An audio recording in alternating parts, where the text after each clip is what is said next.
Basketball isn't easy. All my life, I've been striving to make myself better. It's a full-time commitment. To be the best, you have to work the hardest. You have to chase what seems impossible over and over and over again.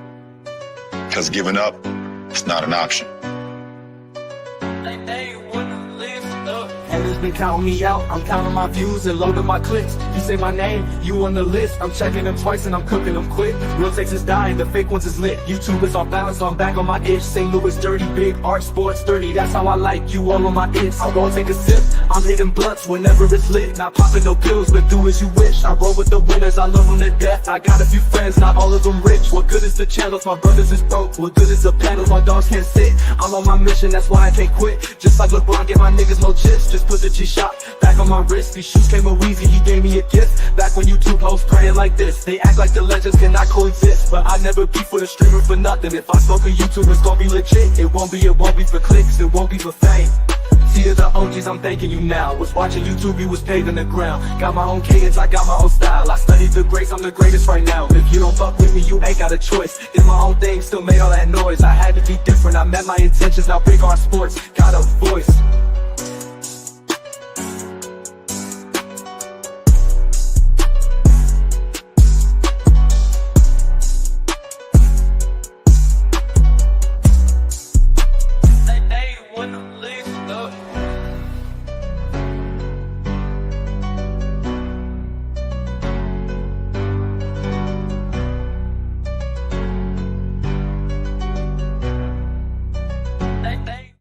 Basketball isn't easy. All my life, I've been striving to make myself better. It's a full-time commitment. To be the best, you have to work the hardest. You have to chase what seems impossible over and over and over again. Because giving up, it's not an option. Haters been counting me out, I'm counting my views and loading my clicks. You say my name, you on the list. I'm checking them twice and I'm cooking them quick. Real takes is dying, the fake ones is lit. YouTube is off balance, so I'm back on my itch. St. Louis dirty, big art, sports dirty. That's how I like you all on my itch. I won't take a sip, I'm hitting blunts whenever it's lit. Not popping no pills, but do as you wish. I roll with the winners, I love them to death. I got a few friends, not all of them rich. What good is the channels, my brothers is broke. What good is the panels, my dogs can't sit. I'm on my mission, that's why I can't quit. Just like LeBron, get my niggas no chips. Just put the G-Shock back on my wrist. These shoes came with Weezy, he gave me a gift. Back when YouTube hosts praying like this. They act like the legends cannot coexist, but I never beef with a streamer for nothing. If I spoke of YouTube, it's gonna be legit. It won't be for clicks, it won't be for fame. See to the OGs, I'm thanking you now. Was watching YouTube, you was paving the ground. Got my own cadence, I got my own style. I studied the greats, I'm the greatest right now. If you don't fuck with me, you ain't got a choice. Did my own thing, still made all that noise. I had to be different, I met my intentions. Now big on sports, got a voice.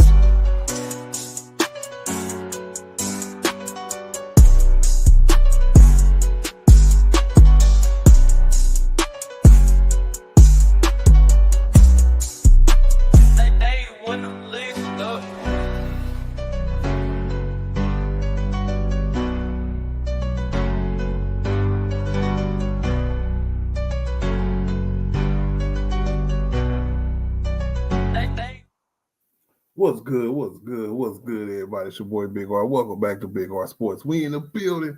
What it do, man? Hopefully everybody having a good day today. It's been a tough week. I ain't gonna lie. I'm gonna keep it 100. It's been a tough week. But hey, your boy back. We got a game tonight.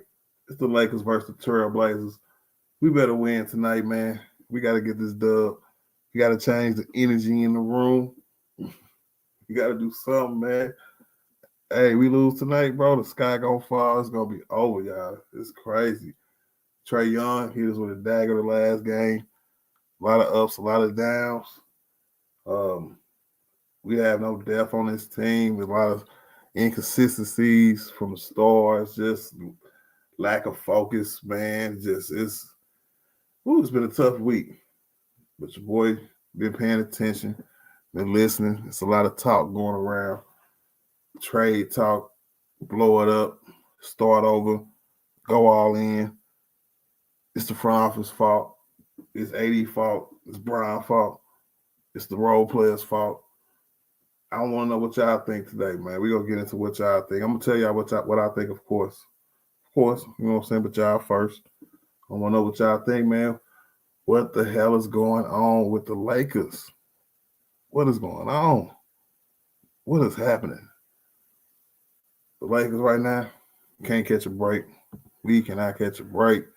Ever since AD missed them 2 free throws against the Orlando Magic, things ain't been the same. No, we ain't got no Bron tonight. The Lakers is off for the next 4 days. We don't play another game till Friday. So they probably thought that he'll get a good week of rest. He played 43 minutes the last game in overtime. I know it was overtime, but damn. He would have been 38 if he didn't play overtime. But, hey, Bron been playing a lot of minutes still.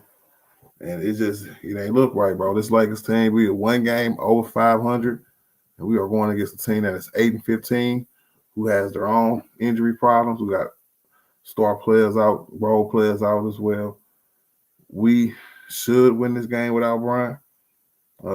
I hated that we waited this late in the season before we got a chance to really, really test what we can do. You know what I'm saying? When we rest LeBron, like say we would have started the season saying Bron was going to rest back-to-back. So we would have had a really good, you know what I'm saying, test of what this team would have been, really good stretch to see what this team would have been. But now we're going to see tonight, though. First time all year going against the Portland Trailblazers. You hear me? But, man, it's been a tough week, man. I can't get to it. I know I'm supposed to sit up here and get my keys to the win, keys to the victory. 3 of them, but it's been a tough week, man. I'm in the middle of deciding whether or not how I'm going to approach the rest of the season. Because to be honest with you, y'all know I've been on these YouTube streets for a long time, and I done seen a lot as a Laker fan. I done seen a lot of highs. I done seen a lot of lows, and I can't help but to think that we've been in this situation before. Somehow, some way, we turned it around.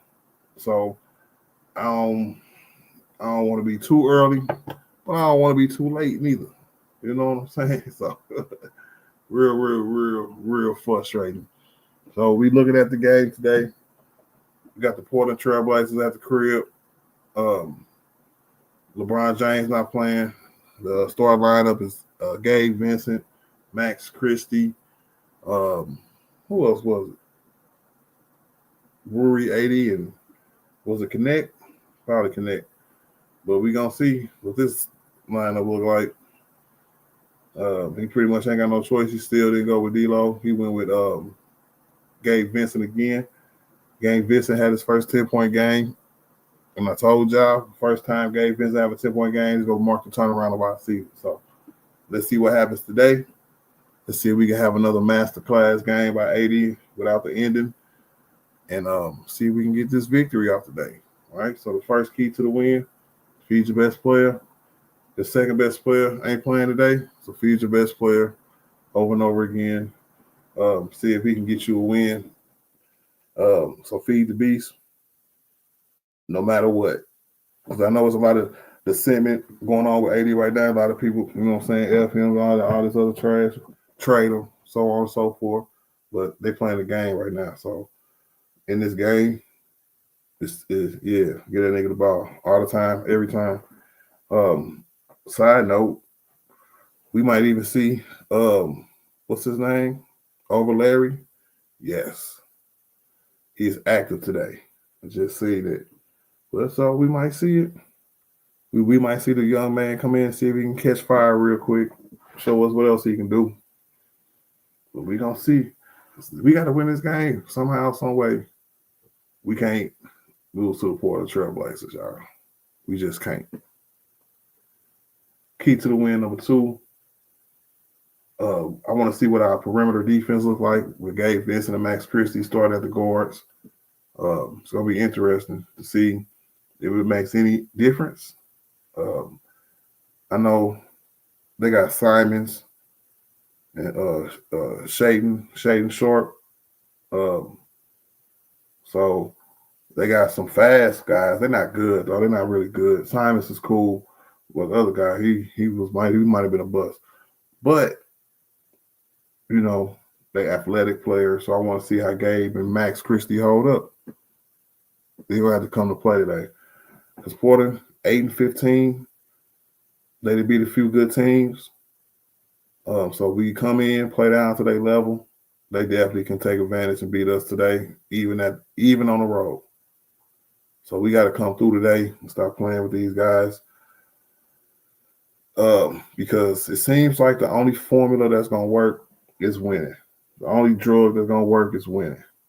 If winning cures everything.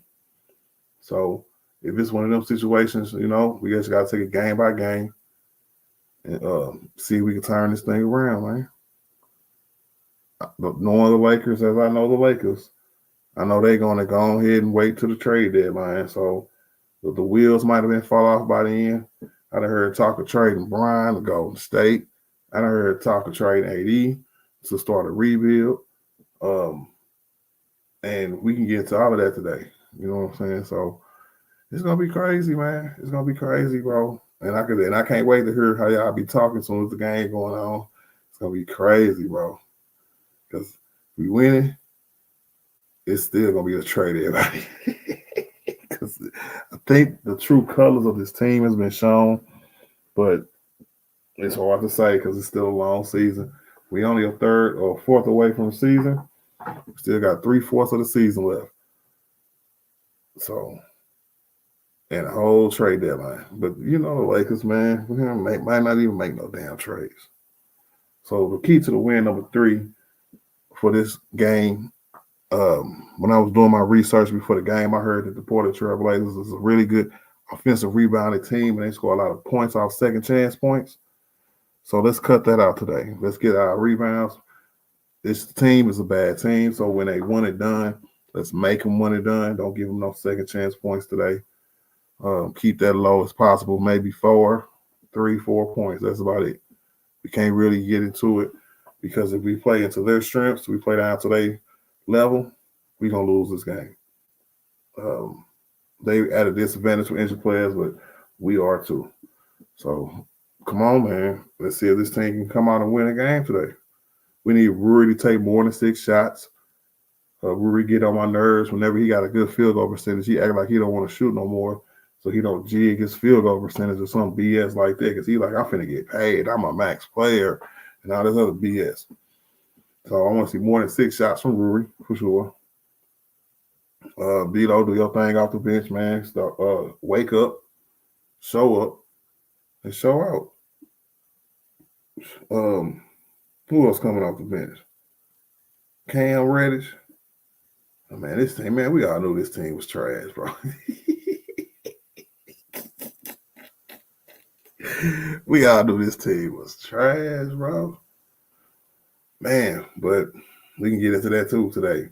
Was it a front office failure? Or just after the 2020 season, the front office just did too much and this team just never got back on track? You could blame it on the injuries, but I would say you can't blame that over the whole time. I would say you get at about 2 years. Well, anything outside of them 2 years, it's been the team that was formed around our 2 stars that was ready to go. So it's a lot of things up in the air for this Lake Show team, man. Real talk. All right, nigga. Let me see what's up to everybody real quick, man.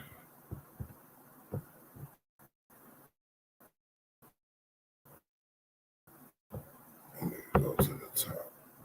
We got Daniel at the top today. What up, Daniel, man? What's good with you, man? Daniel Berry Sports Highlights is in the building. What up, D? We got Nicholas Brown in the building, man. What's good with it, Nicholas Brown? Hardest working moderator on YouTube. Definitely appreciate you for slide through, bro. Say like, share, and subscribe to the channel. And continue to support on the road to the next milestone. Most definitely. Y'all hit that like button, man. I keep telling y'all, forget to tell y'all, hit the damn like button too. So I'm going to take time out right now. Hit the like button for your boy, please.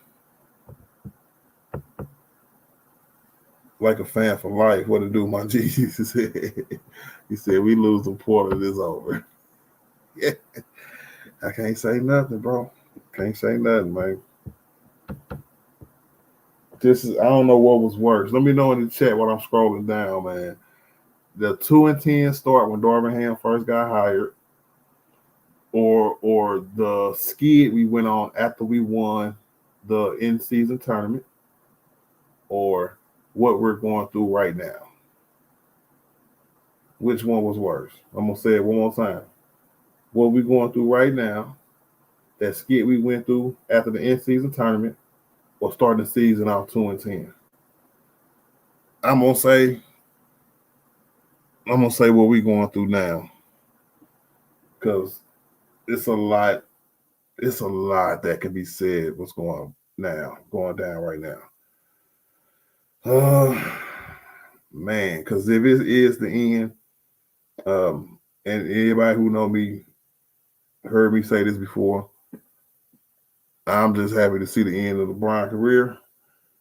And he retired a Laker, like I said he was. And it is what it is.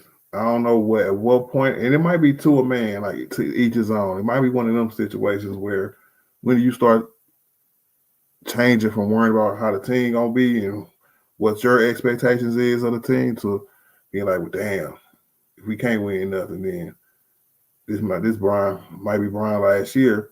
So when we shifted to appreciation, I told my nigga Dolph, shout out to my nigga Dolph, that I ain't never seen any athlete in any sport at the end of their career where it's just it don't feel like no appreciation.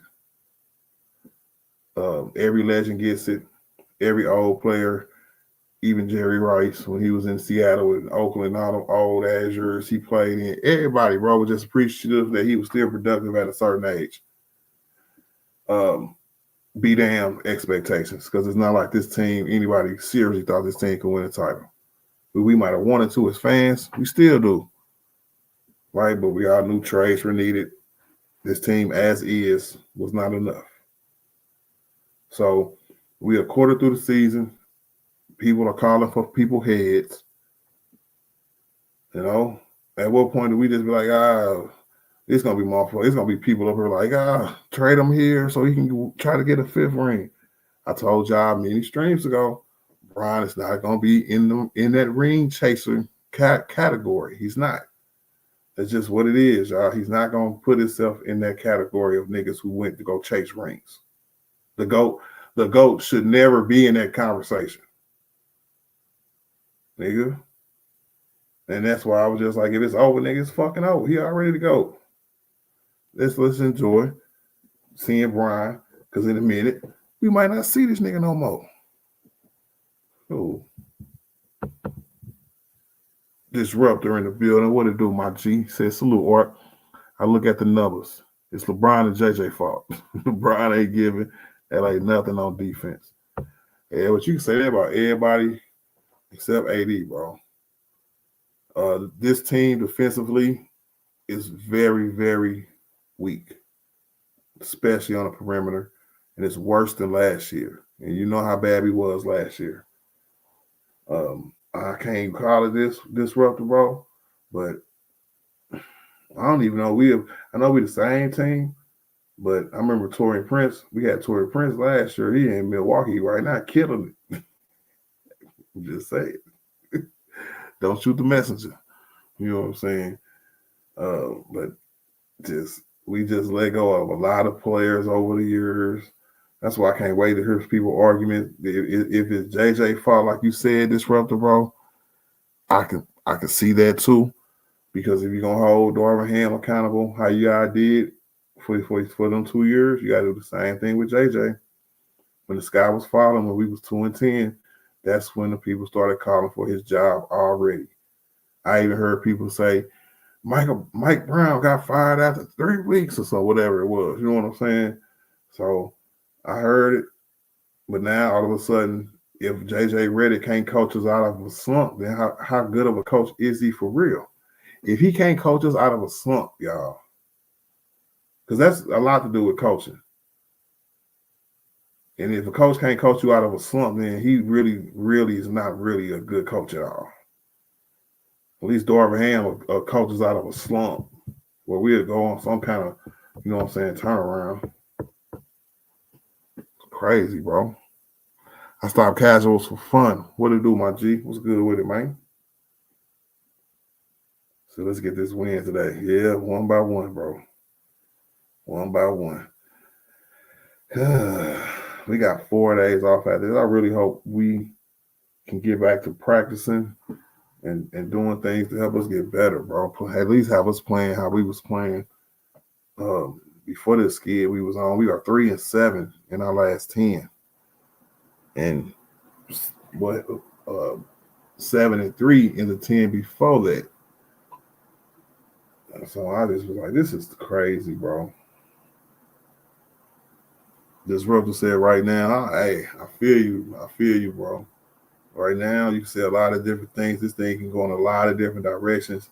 I heard popular YouTube channels like a Nations of the World. I heard Autumn bringing up trading Brian, trading AD, starting over. We don't care about the players. Now, we don't care about the players. We only care about the team now. And I'm adding the now part, you know what I'm saying? But they was like, we don't care about the players. We never have cared about the players. I don't care what players. I don't care about Anthony Davis. I don't care about LeBron James. I don't care about Rui. All I care about is what the Lakers are doing. But I'm just like, now you sound dumb. But it's niggas gonna self-destruct at the end of LeBron's career because they don't think that he deserves any kind of ceremonious, you know what I'm saying, ending to his career. I ain't heard one diehard Laker fan that I watch on YouTube bring that up. Not one. But then at the same break, they'll be like, well, his expectations are championships. No, it ain't, because name one of you niggas picked them to win on championship. Niggas, stop capping.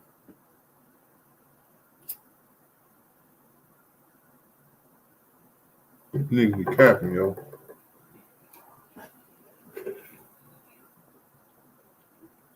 Because if Brian, because you know Brian got a no trade clause. So if Brian come back and be like, you know what, go ahead and send me to Golden State.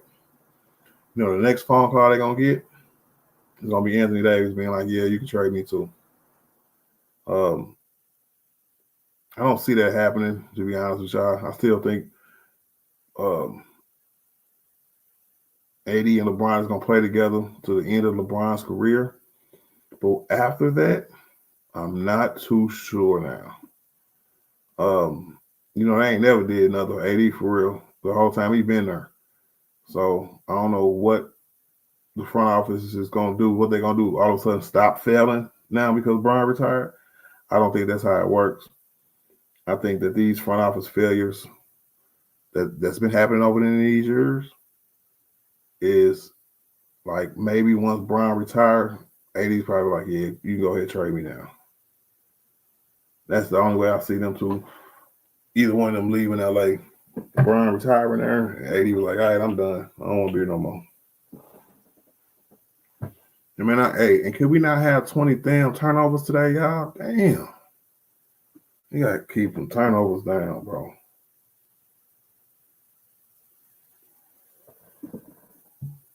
Because it's going to get interesting because a lot of niggas going to disappear once we go into a rebuild. You know, because I'm going to cover it just like I've been covering it. And this is going to be real interesting to see what happens, you know, because it's a whole different technique when it comes to like covering the Lakers now with Brian on there and covering a random team, even though it's the Lakers, but it's like a random team who's rebuilding, who's not really in the discussion for nothing, supposed to be left alone to rebuild and see what comes when they rebuild. You know what I'm saying? I actually like that kind of talk because, you know, I'm straight basketball, like basketball talk. So, but it's a different technique. With me just knowing it, paying attention to what the Lakers got now, I have to do deep dives into players, young players, where they come from, how they did in college, what they've been doing in the G League, or what store to look out for, and maybe able to land here. It's a whole different approach. Because with if they doing what I think they might do, then it's gonna be a lot of money in the future because a lot of money is tied up in our stars anyway. Mostly, you know what I'm saying? It's gonna be AD. So say Bron retired this year, and AD was like, well, you know what, y'all front office been trash. I don't think y'all gonna give me the kind of team support for me to try to win anything anytime soon. I'm already 32. Well, I'll be 32 by then, and it is, yeah. Go ahead, trade me to a contender and see what you can get for me.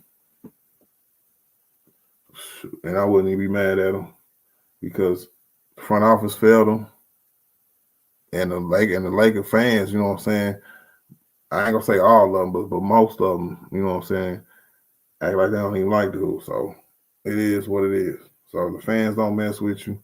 Front office don't mess with you. All right, you must really love being a Laker, even though they don't care about you being a Laker.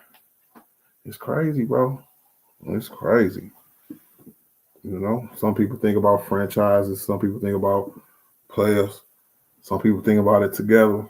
Some people think about it separately. So it is what it is, bro. Critical thinking in the building. What it do, my G? He said, let's go. I know, man. We got to do something, bro. It's 2-0. I'm at the 10-minute mark. And they out here. See, and that's what I don't like about when we play any team, bro. Any team be like they could beat us, bro. And they come out playing like they know they could beat us, bro. Hitting shots, hitting pull-ups they would normally hit. Come on, man. Like a fan for life, man. What it do, my G? See how we beat Portland last game, just sad. If your two stars can combine for almost 80-point triple doubles, and you still lose, bro, it's no excuse. You have a bad surrounding cast. That's why I made Rui an emphasis in my opening statement, because Rui, you cannot just take 6 shots, especially today with Brian being out. I was like, oh yeah, okay, that's cool. Rui 5 for 6. He on today. He gonna finally have him a game. I went back and looked at the stats at the end of the game. I think it was still 5 for 6, bro. I'm like, you know what, bro? Every time you got a good field goal percentage, you don't act like you don't want to shoot no more, bro. I'm just like, you. Like this game right here, Rui should be balling out just like with the dunk, Rui. Like Rui should have 20+ points this game because we got to have some kind of games like that for Rui. He's supposed to be able to do that. He's supposed to have them capabilities, but I haven't seen it since we traded for him from Washington.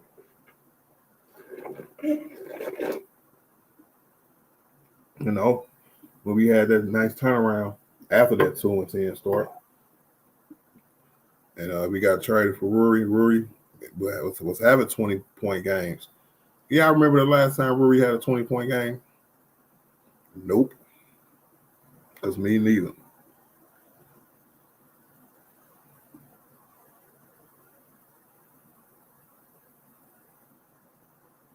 All right. 6-4. That's all right. You might have missed that jump shot. Keep taking them. Take 50 of them, even if you miss 49. Oh man, 9-4.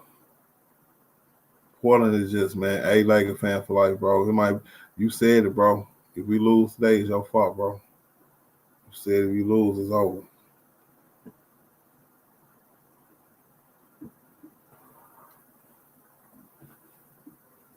We're supposed to win this game, man. Come on, man. But that's what it is, bro. We miss shots, man. The teams go down and they just dagger us, just like he did with that shot right there, bro.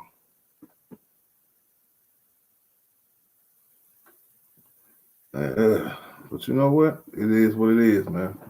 It's gonna be a long game. Yeah, I know. Them first quarters be crazy. Crazy good for us or crazy bad for us. Either way, it'd be crazy.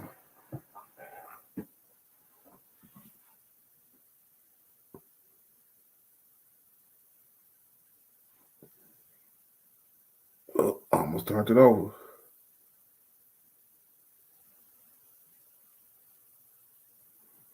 Let's go, 80. Yeah, you're going to have to establish your dominance today, 80, bro. Another 40-point game, man, and hopefully the role players can come through. Somebody can come through with a 20-plus point game, and everybody play good.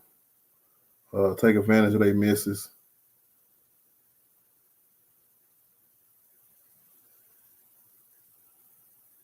Let's go, 80. That's what I'm talking about, man.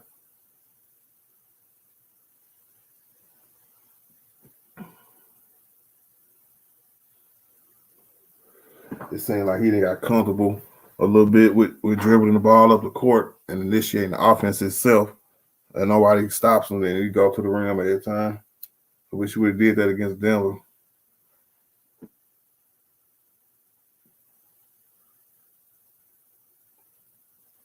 He out there cooking whoever that is. I'm trying to say, you better call a foul, bro. He out there cooking that thing. Who's that, DeAndre Ayton? Yeah. Yeah, DeAndre Ayton is barbecue chicken today. Barbecue chicken, nigga. You already know. Hit that like button, man. But what y'all think 80 will get on the trade market? I think if the Lakers blew it up, I think if Brian was like, all right, go ahead and trade me to Golden State, I think Brian will probably get a first round pick and some really good players from Golden State. Probably some wing players there. Probably give us Wiggins or some stupid or Kuminga or something like that. Probably both of them. Knowing how much money Brian make. Then they'll probably get 2 picks, 2 first round picks for AD and one good player and another filler player. Which probably won't be enough, but it is what it is. This ain't 4 or 5 years ago, 5, 6 years ago. Right. I forgot what 80 birthday is. I know Brian birthday at the end of the month. The nigga finna be 40. 80 finna be 32 next year. So yeah, it's gonna be a small rebuild. I would say the only thing we can do to expedite that rebuild is probably see if somebody come run free agency. But you never know.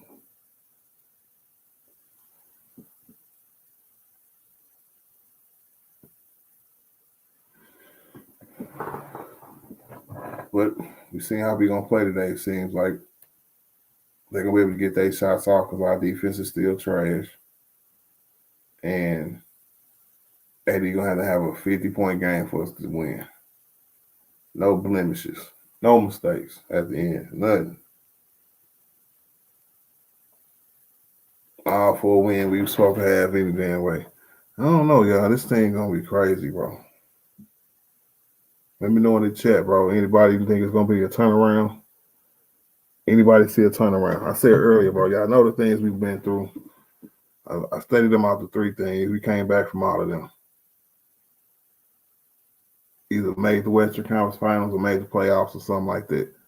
So with them 3 circumstances, y'all don't see nothing like that happening this year. It can't be no turnaround. Let me see the first year I said it was the trade deadline when we got Rory D'Lo and Vanderbilt. Now that happening gave us a turnaround. What was another one? I would say,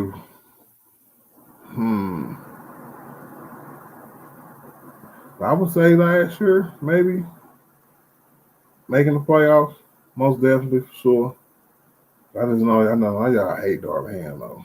I know y'all hate that dude.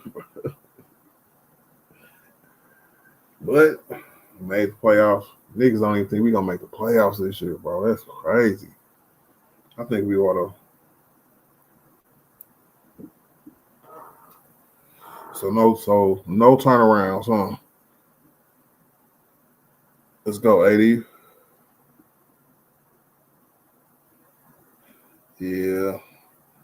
DeAndre Ayton's barbecue chicken today. And I'm so glad the Lakers didn't trade for Jeremy Grant.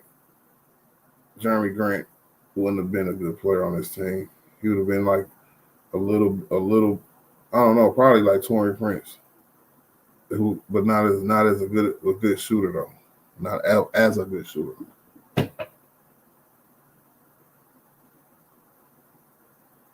You must have heard me talking about him.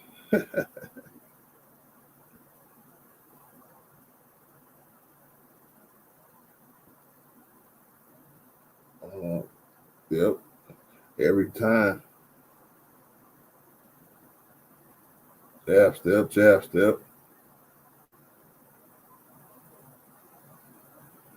If his jumper start falling, he can have a big game today because he's gonna get his opportunities.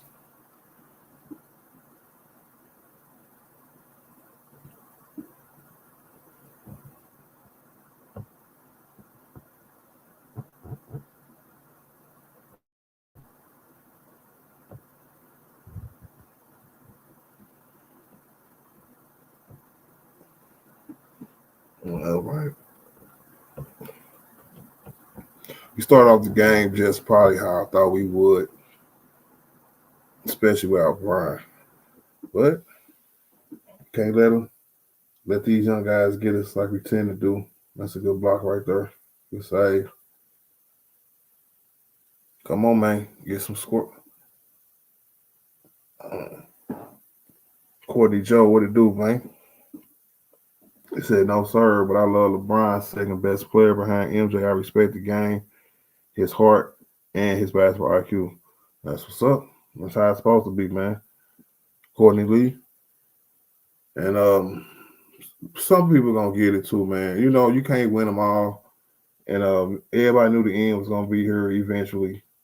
I've always been one of those people that said one title was enough because I knew Brian came here to LA when he was old. So I was just like, man, you know what? One is enough, bro.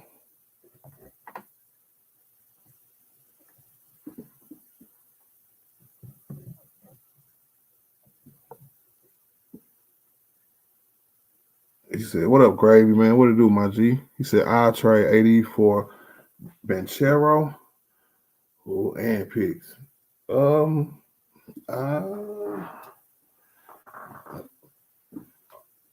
me see. Pablo Banchero. It's not a bad idea. It's really not. I can think of many more, but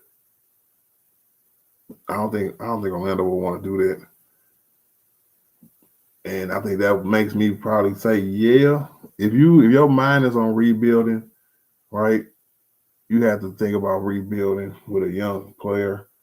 And if Orlando wanted to make that deal, I would probably, you know what I'm saying, if I was the owner, I'd be like, yeah, F it, man, go ahead. Because let me see, you going through a rebuild through the draft, you're not probably it's going to be a while before you find a player that good. So if you want a young up-and-coming star who might be a superstar one day, that's not you're not far off with Pablo. His ceiling is just way up. Let me see. I heard some talk about the Aaron Fox, a few other guard players. I don't think nobody will trade a guard for a big, especially a 32-year-old big and 80. I think 80 might fall into that Brian bracket a little bit where he'd be like, you know what, just don't trade me anywhere. You don't have to trade me to a contender. So it might make what he get back for him a little different. You know what I'm saying? It might make it a little different, you know. So maybe 2 years ago, he could have got a star player. But hey, AD still playing out his mind. He said they got Franz Wagner, he balling. I thought Franz got hurt. Yeah, Franz got hurt though, Gravy, bro. I seen that either yesterday think it was yesterday. According to Joe, he said, now if they do a trade, but not this roster, I think they should. To me, it might have been a little bit of fool's gold, and this might be an argument for the front office. So and I'm not on the side of the front office, so don't take this the wrong way. But they might have waited 1 year too long before pulling some kind of trigger. So I would say 2 opportunities last year's trade deadline and the whole damn off season. They waited too long to pull the trigger on something that would have significantly changed the trajectory of this team. Like a Trae Young, I remember doing streams about Trae Young's of the world, where it was reports with Atlanta that for DeJounte Murray, only thing they held that up was that they didn't want to get rid of Austin Reeves. We could have had DeJounte Murray right now. But, hey, that's crazy, bro. I said, who do we keep besides Brian, AD, and Connect? And that's the thing, Gravy, bro. I think this league as a whole is going to keep us in this hole. Y'all go ahead and end y'all in that Brian and AD era, please. We're not gonna do nothing to make y'all better. And then that's just what it is. Sometimes when you friend different franchises and you're going against each other, you have a really, really good relationship. You got really bad relationships or no relationships. And I think Rod, you know what I'm saying, falls in the middle of all of that, where he got a few teams he got relationships with. Majority of them he don't. And it's a few out there that just don't F with him at all. You know? Because you could tell how he went back to that Washington Wizards well over and over again. Because nobody wanted Russ. We go get him. That was crazy, bro. What up, T Killer, man? I'm struggling, brother. It's hard times over here, man. Hey, T Killer, it was all good just a week ago. Hey, man, you know what? It's been a hard week, my G. Can't win for losing. We can't lose for winning, bro. But still early. I'm calling it right now. It's still early. All right. The Lakers are 3-10 against teams over 500, 9-1 against teams under 500. And Quincy over Larry is in the game. Wow. Over Larry is in the game with D-Lo. This is crazy, bro. With Amel Torre. He just yammed that bit. Okay, I see you. Hey, this nigga JJ Redick playing everybody.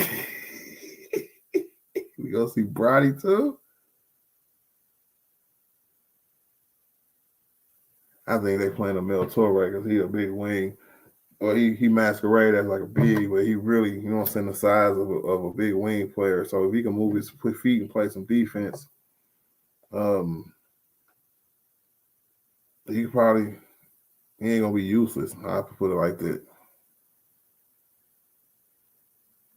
Come on, D-Lo. We need 25 out of 2 tonight, bro. Chris, man, what it do? What up, Chris? Us son. So what up, Art? What up, everybody in the chat?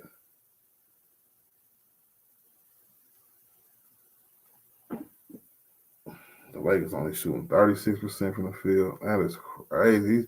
See, they starting to pull away. That's a bad shot, AD. You've been killing them on the inside the whole game. Keep doing what you're doing, bro. He said you seen Ingram out the Pelicans down bad. in France from the Magic Tour and the oblique. Yep, I did see that. So many players getting injured this bad. Yep, and you know my motto, T Killer, man. Niggas get hurt every day, B. It's just the game. It's basketball. People get hurt all the time. And you just wish them well. Hopefully they get better soon, man. Because Fry, as soon as I wish, I ain't gonna say that, but he killed us right before he got hurt. You know what I'm saying? So it is what it is. It is what it is. And I seen some Ingram trade talk. I don't know. If you trade for somebody of that caliber, I would say, nah, we need to just gonna ride this out or blow it up, bro. That Brandon Ingram don't move no needles, bro. None. It was this number 5 dude trying to play basketball today, bro. Every time we get close, this dude make a play after play after play. The line Banton. Come on, man. I think Gravy said, I ain't mad we lose, and JJ got to play everyone. That is true. He do got to play everybody. It remind me of that, was that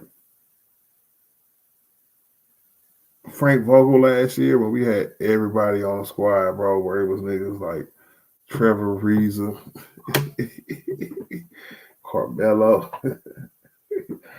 Everybody nigga was hurt that year, bro. Everybody. And we had to play Wayne Ellington. We had to play everybody, bro. JJ gonna have to do something though, man. We ain't get Darvin Ham no excuses.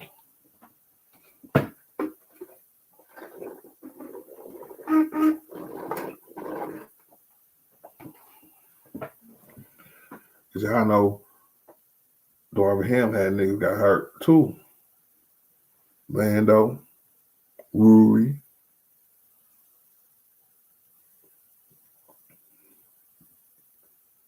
Brian, and AD. So it's crazy, bro.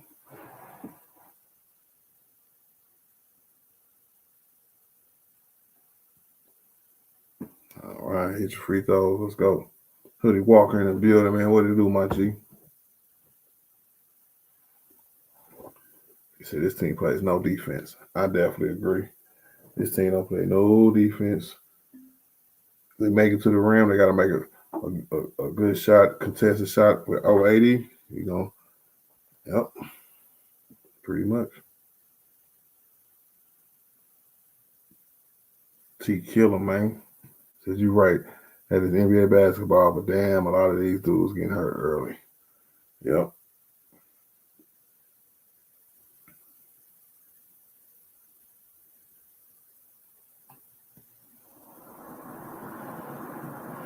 I don't know. This game is probably kind of funny right now.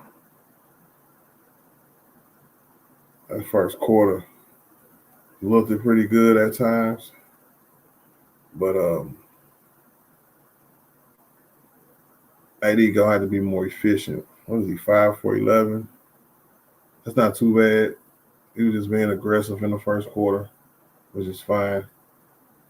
But you gotta be more efficient when you coming out to dominate like that. They got to run some kind of offense.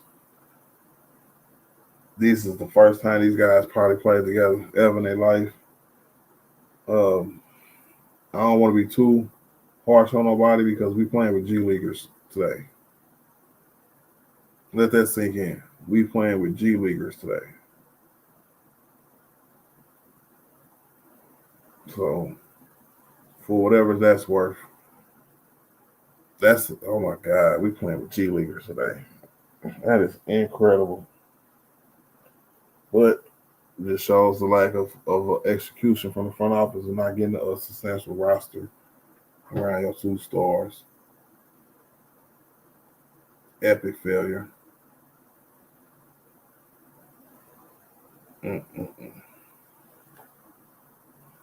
28-22. The teams come in here on the road come to the crib and be like, you know what, we're gonna hit y'all in the mouth first quarter. And then if we don't respond, it's gonna be a long day, ladies and gentlemen. Gravy said we don't box out as a team. We do a lot of ball watching, and it drives me crazy. Movement towards the rim. Some people do it, some people don't. And without no consistency in the rebounding game, which we probably don't really have the size to compete, but JJ Redick said it was enough. Well, actually, no, he didn't. I take that back. JJ was one of the main people in the offseason saying we need a big bruising center. But even now, it's too late. It's too late. Only Trae Young can come up here and save us, man. And I wish we would have traded for Trae Young. Damn it. What up, DJ? What's good, bro? Chilling, man. This has been a tough week, my G. Yeah, I know, right? But this game right here, it's going as expected. What about you? What you think? I mean, when you got half the team out, then I just heard you say something about the front office as well. I've been hearing a lot of people blame JJ Redick. You can't blame JJ Redick for the situation that's going on right now. This team they're lacking depth. They're lacking a true big. It's just lacking in a lot of areas right now. You're dependent on a 40-year-old LeBron to be your second best player. It just, this team looks good at times, but like it just shows like, this team just lacks depth. Like that's really what it comes down to. And like you just said, the front office has failed epically at getting depth for this team and talent. Like, so I mean, How long have they been failing, DJ? The front office been failing the last 3 years, really, to be honest.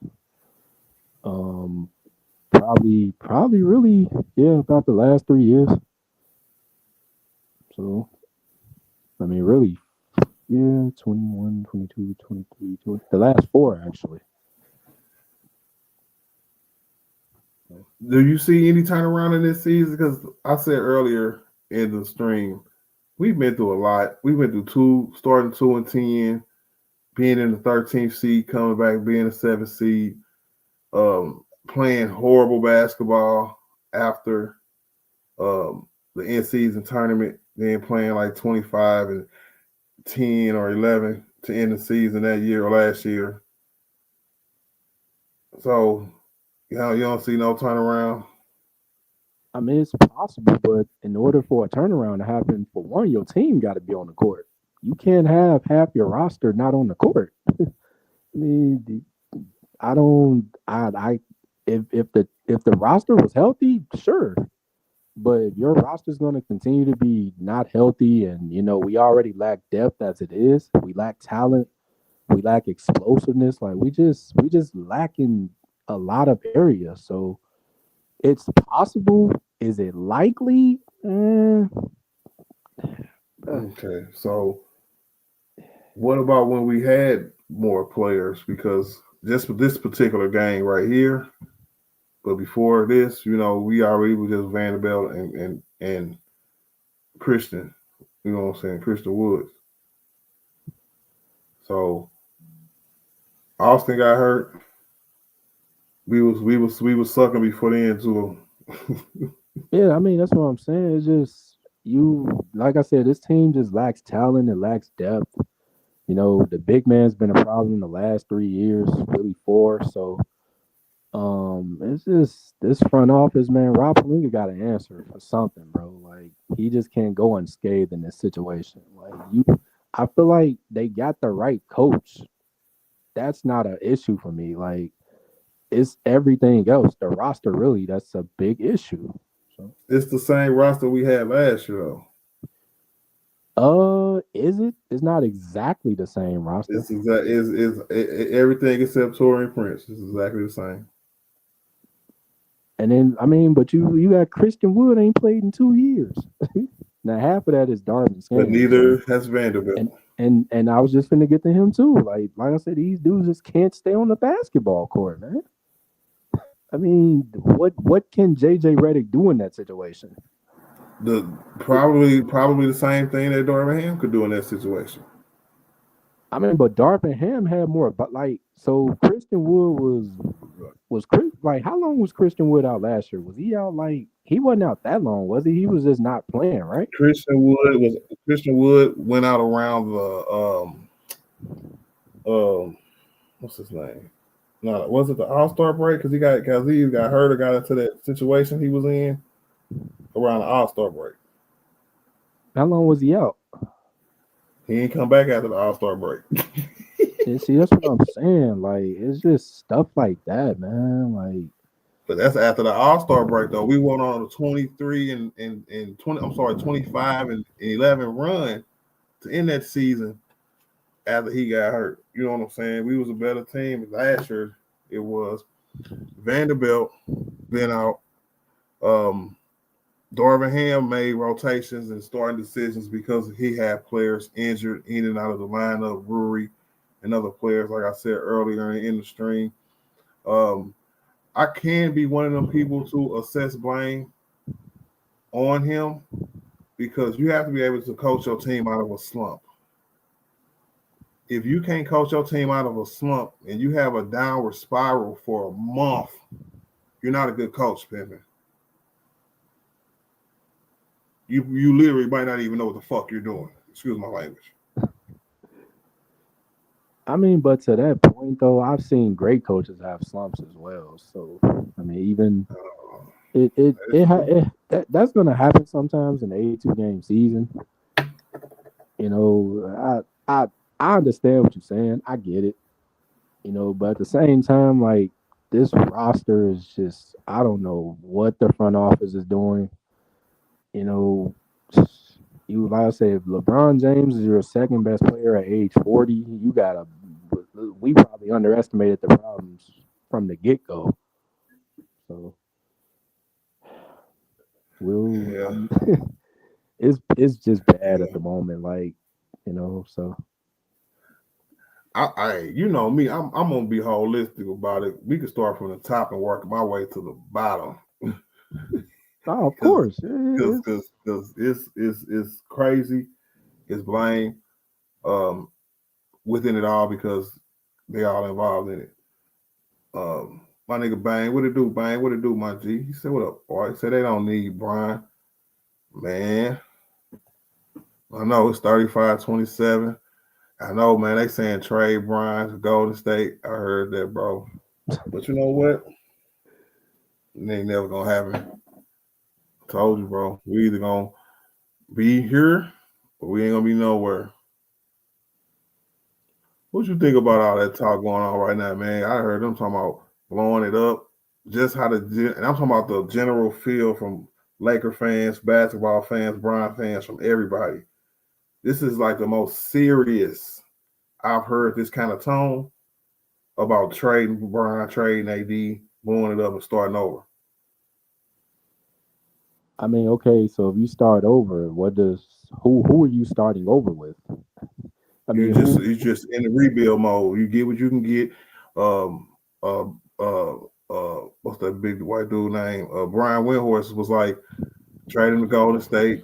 They had talks last year. It wouldn't be that hard to revisit them same talks. And then all of a sudden, Brian got traded to Golden State with his son. And then AD was like, well, you know what? Y'all been failing me for 4 years now. Why the hell would I stay here without Brian? Yeah, well, trade me somewhere too where I can maybe try to win me a title too. So he'll get some pieces from Golden State, maybe a first-round pick, and they probably get some pieces from somewhere else, and maybe 2 first-round picks for 80. And then in their mind, that'll be a rebuild. Wow. Yep. That's what the Laker Nation is asking for. I mean, so if they're asking for that, then why am I hearing so much like vitriol for JJ Redick. Then, if you're asking for a blow up, you're acknowledging the roster is absolute trash. But it's the same roster as last year. So if we can admit that this roster was absolute trash and JJ Redick couldn't save it, we shouldn't be so dismissive of putting criticism on JJ Redick. It's the same demo. He got a job to do too. I mean, he ain't perfect. That's not what I'm. He ain't perfect. I mean, he got his flaws too. I mean, ain't nobody calling for his job or nothing like that. So it ain't super vitriol or nothing like that. Ain't nobody saying fire JJ Redick. But people are starting to hold him accountable because they don't want this slope to continue.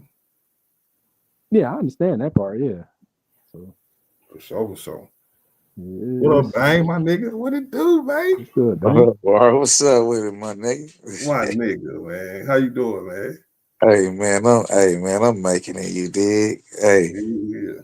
bro, it's tough sledding, my guy. You feel me? And man, you know my thing is because I was just listening to what y'all was saying, and I was telling people I never was on a JJ Redick train in the first place because I was like, don't fire Ham if and you gonna hire dude. You know what I mean? Because I don't believe he can fix the roster at all. Man, the game, all that stuff is cool, but it's a lot of nuances and stuff that go along with coaching, bro. And Ham has experience. You know what I mean? He was experienced enough, right? He just wasn't an X and O's guy. He actually played the game tough the way these guys needed to play it because think about it. They not good enough, obviously, right? So they have to use heart and grit. That's what Ham was. JJ Redick, not that. The Lakers are not shooters. Okay, they got one. Okay, but so that's all I was saying. Want to speak on that because I don't believe he should have been fired for a lesser coach, in my opinion. You know what I mean? Dude only coach. He only coached AA his son AA team. You feel me? So with that being said, I mean, look at it now. Same record. It's the roster. Okay. If it was the roster for JJ Redick, it was the roster for Ham. Period. Yeah, And and that's and where the it's criticism comes. It was right, so harsh on Ham. There's no way that we can't turn right back around and be in the same situation and not look at JJ. right. And look, and not on that. Watch you ready for this one? Yo, JJ Redick actually got a worse roster because Bron is older. true. So They Bron is said that older. the argument in the chat was it got a little better because of Connect. No, it's what? Yeah. Nigga, did you just see Connect smoke a layup, bro? This is real. He's a rookie, bro. You gotta let these guys develop. The real problem with this team, bro, is the front office and Bron, if you ask me. And the reason I say in Bron is because he didn't leave. So that's just my thing right there. You feel me? That's it right there. Because everybody else is gonna be everybody else, bro. You can't expect nothing else from this team, bro. I don't think this team has. They just don't have it. The front office don't have it, bro. They don't have it. So no chance of a turnaround. I gave 3 instances where we had significant turnarounds in the previous years to try to, you know what I'm saying, keep some hope alive. You know what I'm saying? Oh, okay, But okay. It did. If you want my view of turnaround is this, right? You get a Levine in there, okay? You get somebody with some youth that can actually score the ball and take the pressure off LeBron and AD. Because Lemon Daddy, Rui, D'Lo Targaryen, that ain't it, bro. That's just these other teams, they don't respect them, bro, and it's a reason for that. Okay? You can hang. Well, I can't say you can hang with the Pistons no more, but you can hang with the Trailblazers and injured Trailblazer team. You feel me? You can hang around with teams in the beginning when they not doing their thing, but when you on tape and they know what you're doing, You know what I'm saying? It come down to talent, and that's just something the Lakers don't got. So it's the only turnaround, the only hope for a turnaround where they can make a play and run. Okay, is get what that boy name is, Zach LaVine, or a real center, and not Paul Gasol, or Mark Gasol Part 2, and Buddy over there. Yeah. What's dude name? Like, people was killing me with that. Or I don't understand what they looking at. Have y'all watched this dude? Yeah, he sucked defensively. I mean, and it's like the Lakers don't have no defense. You better off, if you gonna go offense for real. Okay, Zach LaVine will give you mediocre defense, but he gonna give you some plus offense, right? You need defending wings, bro. The perimeter is bad, Art. It is so bad, bro. I agree. It is bad, bro. And I think that it's worn LeBron and it's worn AD down. And people want to say the Olympics. I'll buy that too. Okay, the Olympics, okay, cool. But that kept them in game shape for the first 10 games of the season. See what I'm saying? now when they need help, there is no help. You got Kaluka Mukabuka out here. It's just like, what are we looking at? What are we looking at, bro? And this boy, and it seemed like Bron just okay with just, I play with my son and that's it. I don't get it, bro. Speaking of Bron playing with his son, if this is the last year, it's a two-part question. First, do you think we'll know towards the end of the year? And if we do, what does the transition look like from, you know what I'm saying, the judgment of expectations of winning championships and everything, you know what I'm saying, we do, to just appreciation? Run that by me one more time. Two-part question. Okay. If this is Bron last year, do you think that we would know before the end of the year? And if we do, what does the transition look like from like the judgment of, the expectations of winning the championship to just, you know what I'm saying, appreciation because it's the end for Bron? Well, if it's his last year, no, I don't think they'll I don't think he'll let it be known. I don't think he want to go out the same way, because he won't get the appreciation that Kobe got. Let's just be real. That's one. And then two, the expectation of championship should have been gone 3 years ago. If we want to be honest, you know what I'm saying? I like some of us, like a guy like me, right? I'm like, bro, as long as Bron out there, it's a chance, right? But that for me, that went away 3 years ago. Well, whenever he scored 30 and a half and it didn't do nothing, and they still got swept. Whatever year that was, that's when that went away. And I was like, Joe, he human. It's over. It's over. Because if you put AD on that 2018 Cavs team, I think they win it. He needed a few of them. I don't know if it's a few of them, but I'm talking about with that Warrior team that they faced in that finals. It just dropped AD on the roster. They win it. Both of them. You feel me? So my thing is that allure is gone from LeBron. It's over, bro. He need more help, and this Lakers organization can't give him that. So expectation for championship should have been gone when you seen Jokic and the little goofy Canadian dude just really take their heart like that. So, I don't believe in Rui no more. I don't believe in none of these dudes, bro. Like, I see them.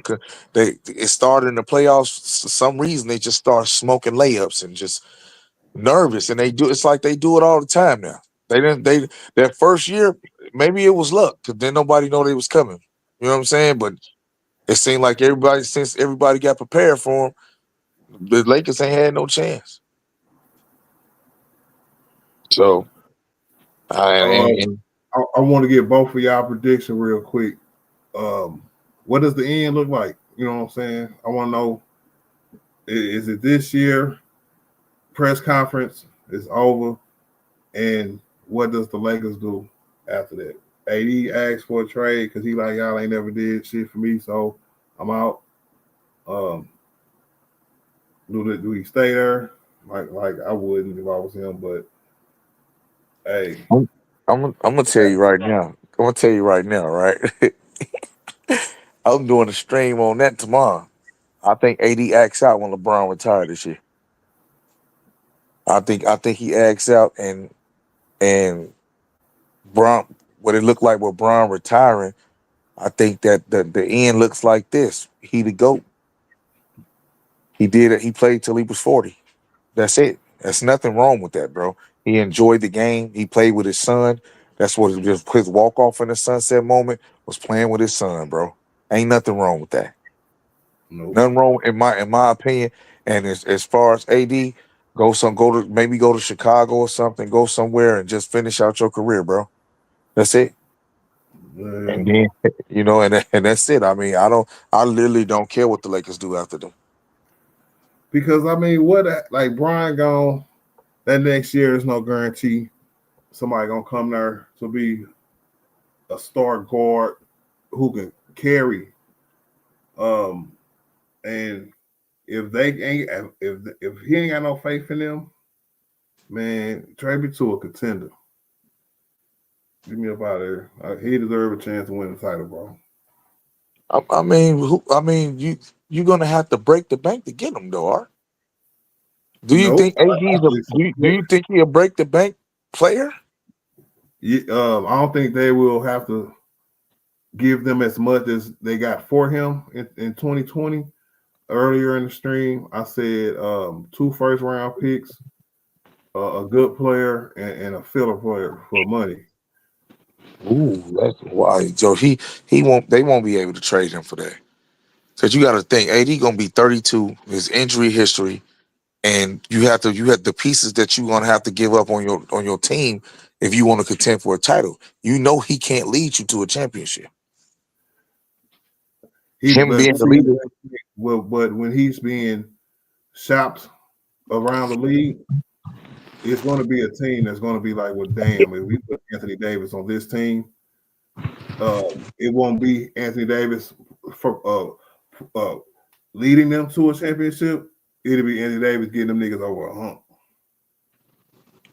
And look, that would be nice, right? If the team could afford to do that. The Lakers didn't want to give up Lemon Daddy. They not gonna want to give up AD, bro.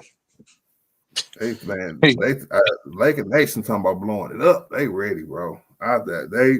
They going with that whole side going with the Brian was a mercenary narrative, bro. You say what? That whole side going with Brian was a mercenary story narrative, and it's starting over there. And guess what? Art, I've been said that. Remember? I don't know if you remember the stream, but I said that, and that's nothing wrong with him doing that. I mean, just because you don't do it the Massa way, he did it his way, you can't be mad at him for doing that. But is he a mercenary though? He only played for 3 teams. Low key, he the coldest ass mercenary it's ever been. And you want to talk about a killer?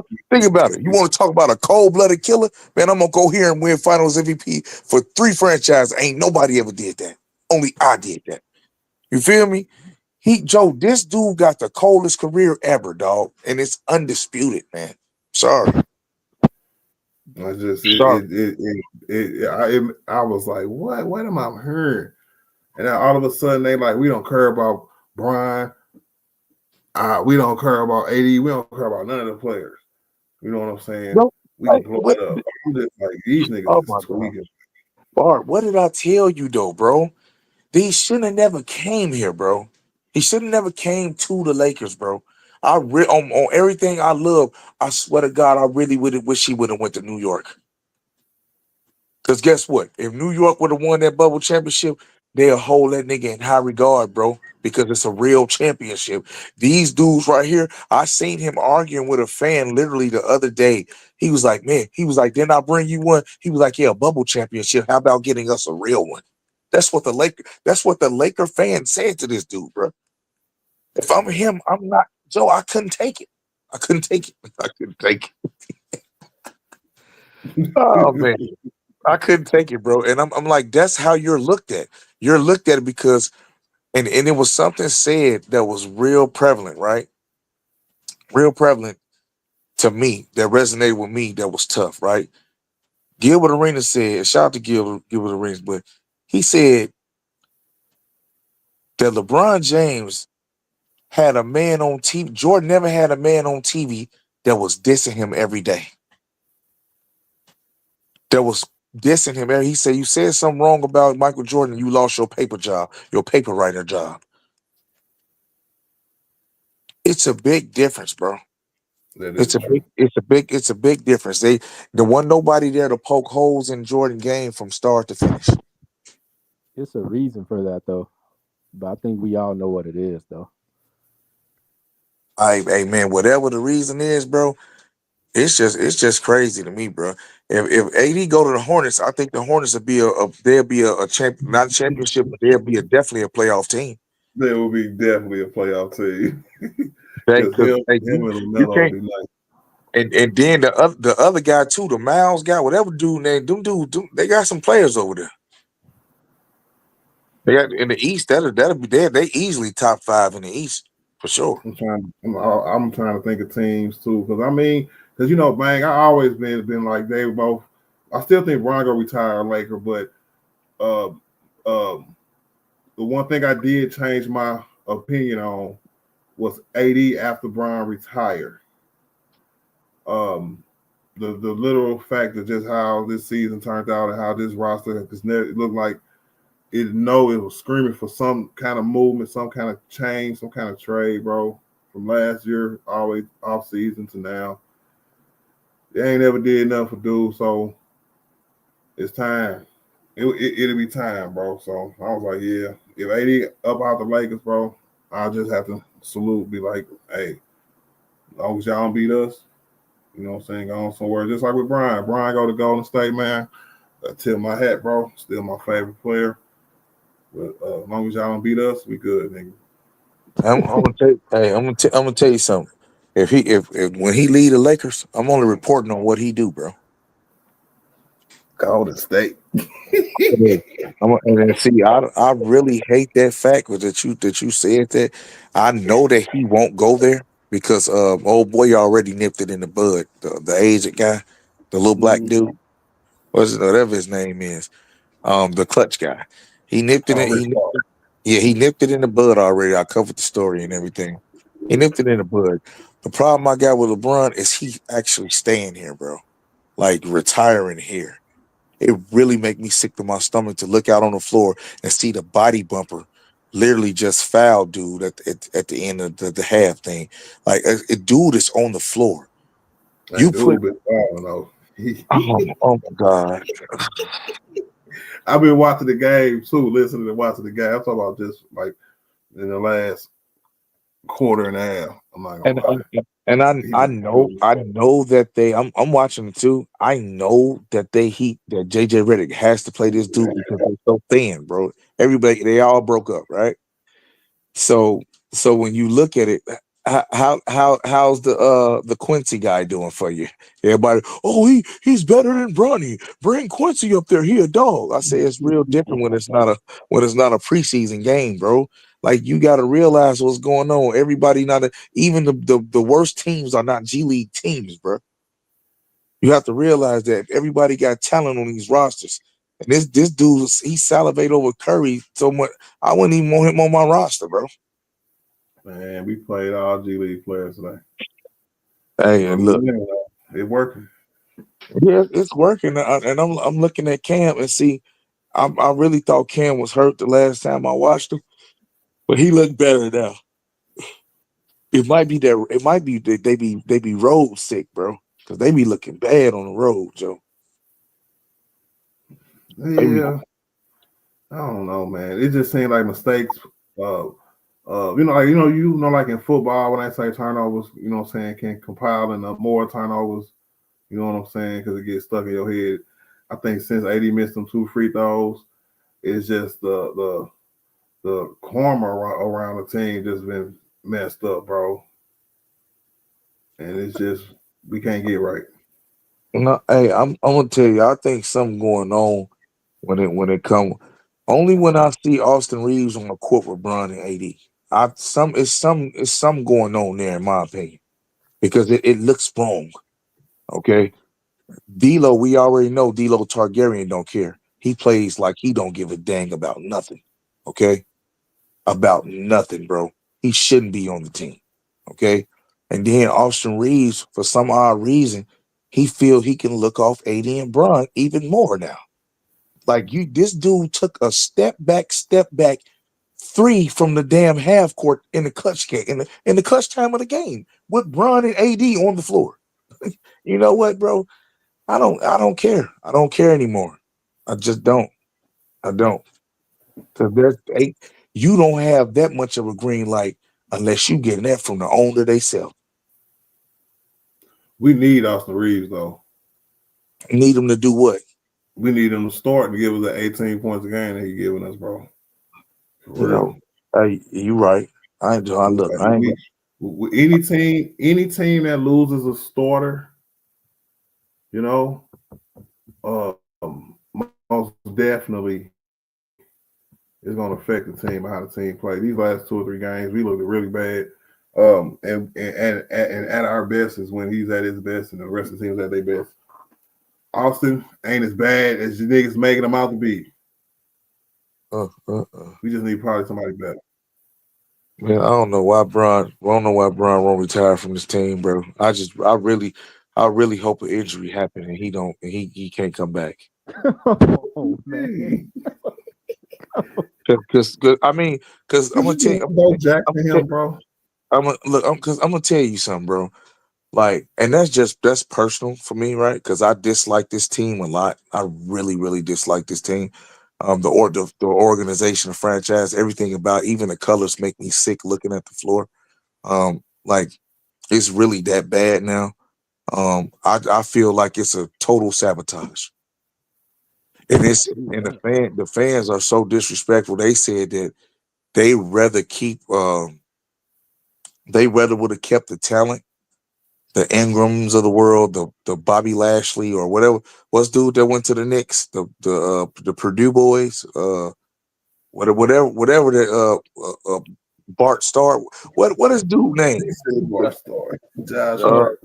yeah, Josh Hart, and the dude that got bubblegum knees in Chicago. Damn. Lonzo Ball, yeah. Lonzo Ball. They said they rather kept him than kept them instead of forcing their way to getting AD and getting a fake championship.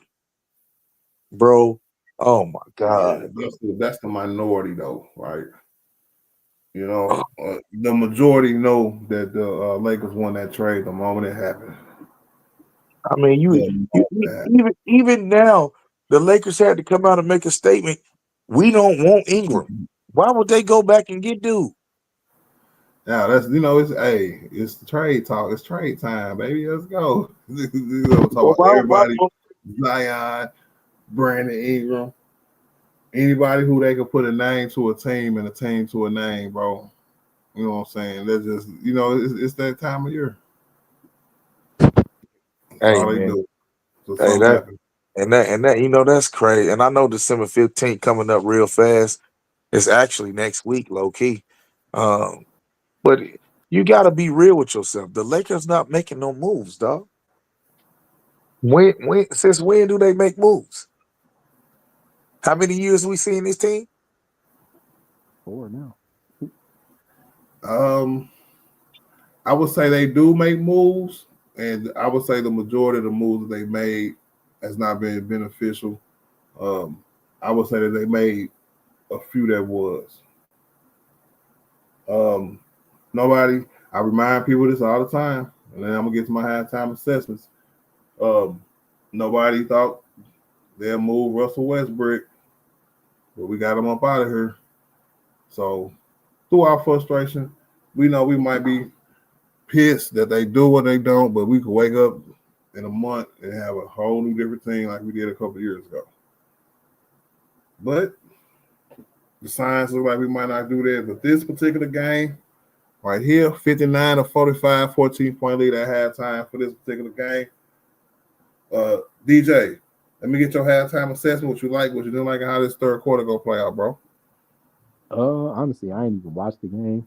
I'm looking at the score, so we up by 14, so we must be doing something right. I mean, what I like is we up by 14. What I don't like is half our team stays injured. I don't know what the deal is with that, and that's going around the league. So, but we gotta play better, man. Like I said before, you depend on LeBron. He's 40, and he's your second best player. That's a big issue. So, I mean, hopefully we can keep up the intensity, put this game away, and maybe Bron can get some rest in the fourth quarter. So. Oh man, Bron ain't playing today. Oh well, that's didn't know that. Everybody playing well, I guess. We up at 14.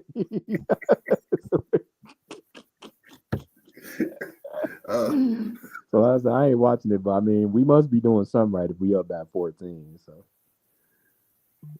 yeah, Lakers up 14 at the half. I would say we seen a run that we haven't seen in a lot of games. I'm talking about just a simple run. And we up 14 against a bad team. So I'm anxious to see how this third quarter play out. But hey, I appreciate the take nonetheless, my G man. I appreciate that, killer, bro. Man, you next, my G. Let me get your first half assessment. What you like, what you didn't like. How this third quarter gonna play out, bro? What I liked was he put Anthony Davis back in the game, and then they went on a run. What I didn't like is Oliver Olivieri. I don't like him being on the floor at all. I don't like Body Bumper being on the floor. And my assessment is if he keep coupling Cam and the Body Bumper on the floor like that, I don't know if the lead will be sustainable. So my prediction in the third quarter, as long as he don't put them two on the floor together, I think and AD keep feeding AD, man, and everybody make timely shots. They should eke a win now, bro. Finally, he could win out, but I'll take it. Any win we can get right now is a much needed win. Great take as usual, my G. I appreciate that, my G. Oh, no doubt. Bono, what's it do, my G? Hey, let me get your first half assessment. What you like, what you didn't like. How this third quarter gonna play out, Bono, bro? What up? All right, what's going on, everybody on the chat and on the panels? What up, man? Nah, man, I like what I saw from Anthony Davis in the first quarter on both ends of the floor. He pretty much was the Lakers' entire defense. I think that in the first quarter he had like 3 blocks, if I'm not mistaken. Guarding the perimeter, he was inside as well, rebounding. And the offense ran through him. I didn't like in that first quarter particularly that it looked like everybody else was just asleep on defense. But that second unit in the second quarter, they went on the run. I saw them being active in the passing lanes, deflections, getting in transition, and they made some good 3-point shots. Man. I mean, they put up a stat on the TV, showed our records against under 500 teams and against 500 teams and better, and it was just staggering when you saw it. We clearly, Blazers are a terrible team. So you knew that was going to come out tonight. You had Rui. He had an aggressive second quarter. My only thing with him is don't disappear. He has a habit of doing that. He'll give you that good quarter or two offensively at least, and then for the rest of the game, he's wondering where he's at. So I think in this third quarter, they'll come in and secure the rest of the game. I agree with what they said. Keep feeding AD, make your shots, and then also just rebound and make sure they at least they're not beating you and you're not being cones on defense. But I mean, I don't even know the Blazers' record. They're a bad team. So go ahead and secure the win. But yeah, go ahead and secure the win. That's it. That's about it. Yeah, pretty much. Devon, how you feeling? How you feeling right now about the Lakers, man? About the whole situation? There's a lot of talk about blowing this team up, and I would like to know where you stand. Nah, of course not. You know, you keep what you got and you build around it, and you go for what I thought was the goal, the championship. You know, especially with Brian being there. But if I'm being honest, man, this is the third year I've seen this exact same team. I'm not sure what the organization is, what they're assessing, or what's going on with that. Even with the injuries going on the team, we saw it. I mean, Vando, we don't know if he's ever going to be the same. Christian Wood, no updates on him. So, yeah, man, you pretty much got the same team for the last 3 years, and this losing streak that they've been on and the point differential, what they losing at, is terrible, horrible. It's horrible, man. So, you know, get the bounce back win today, but of course, I'm gonna always be with going for a ring right now, and I don't think you break up the team or anything like that. I feel like that's asinine. Yes, sir. Yeah, I think we got to give it more closer to the deadline. I'm talking maybe late January, kind of close to the deadline. I gave 3 instances where we turned it around. We started 2-10, Darvin Ham first year. Everybody thought it was over. We was the 13th seed. Brian got hurt. AD led us to the 7th seed to the Western Conference Finals. Last year, after we won the in-season tournament, we looked horrible. But we finished the year 23-11. You see any turnaround? Not if you stay as is, because the previous 2 instances you named, you got the same team. Still still wasn't competitive in the playoffs. They went to the West Conference Finals, but they got swept. And then, you know, we saw what happened last year. No really significant moves other than signing Christie to a 4-year deal. We picked up Dalton Connect and Bronny Jr. But other than that, there's no way in the world this team as is making any type of turnaround or anything like that. This team is figured out. This team is, if we're just being honest and objective, this team has really hit its ceiling. And it's been a while. So you got to make a move. But again, I saw an article the other day where they said they can't really assess the team because Vanderbilt is out. So there's a possibility where they don't make a move, which I think that'll be absolutely foolish if it don't. Because even with Vando back, you know what this team is going to give you. You know these players that they can't hit a certain limit. They're at a certain limit. So you got to change it up. And to that point, like when Vando played in the Western Conference Finals, we got swept. So like if they're trying to say that they want to see if Vanderbilt can help this team, then that's a big issue. Like that's stupid to me. So yeah, I definitely agree with that. Like, DJ, it was X's and O's why they lost in the Western Conference Finals like that, right, bro? Yeah. So if you put Vando in the proper position with JJ Redick, right? You never know, you might get a game or 2. Bro, I don't even want to go down that road again, bro. I don't even want to go down that road again, bro. That dude is gone, thank God. So, yeah. Hey man, look, the Lakers are unrelenting, bro. I promise you, if JJ keep this up, it won't be no different, bro. They're gonna be calling for his head too. Yeah, because he's been severely outcoached for the last 2 weeks, 2.5 weeks, wherever this stretch has been.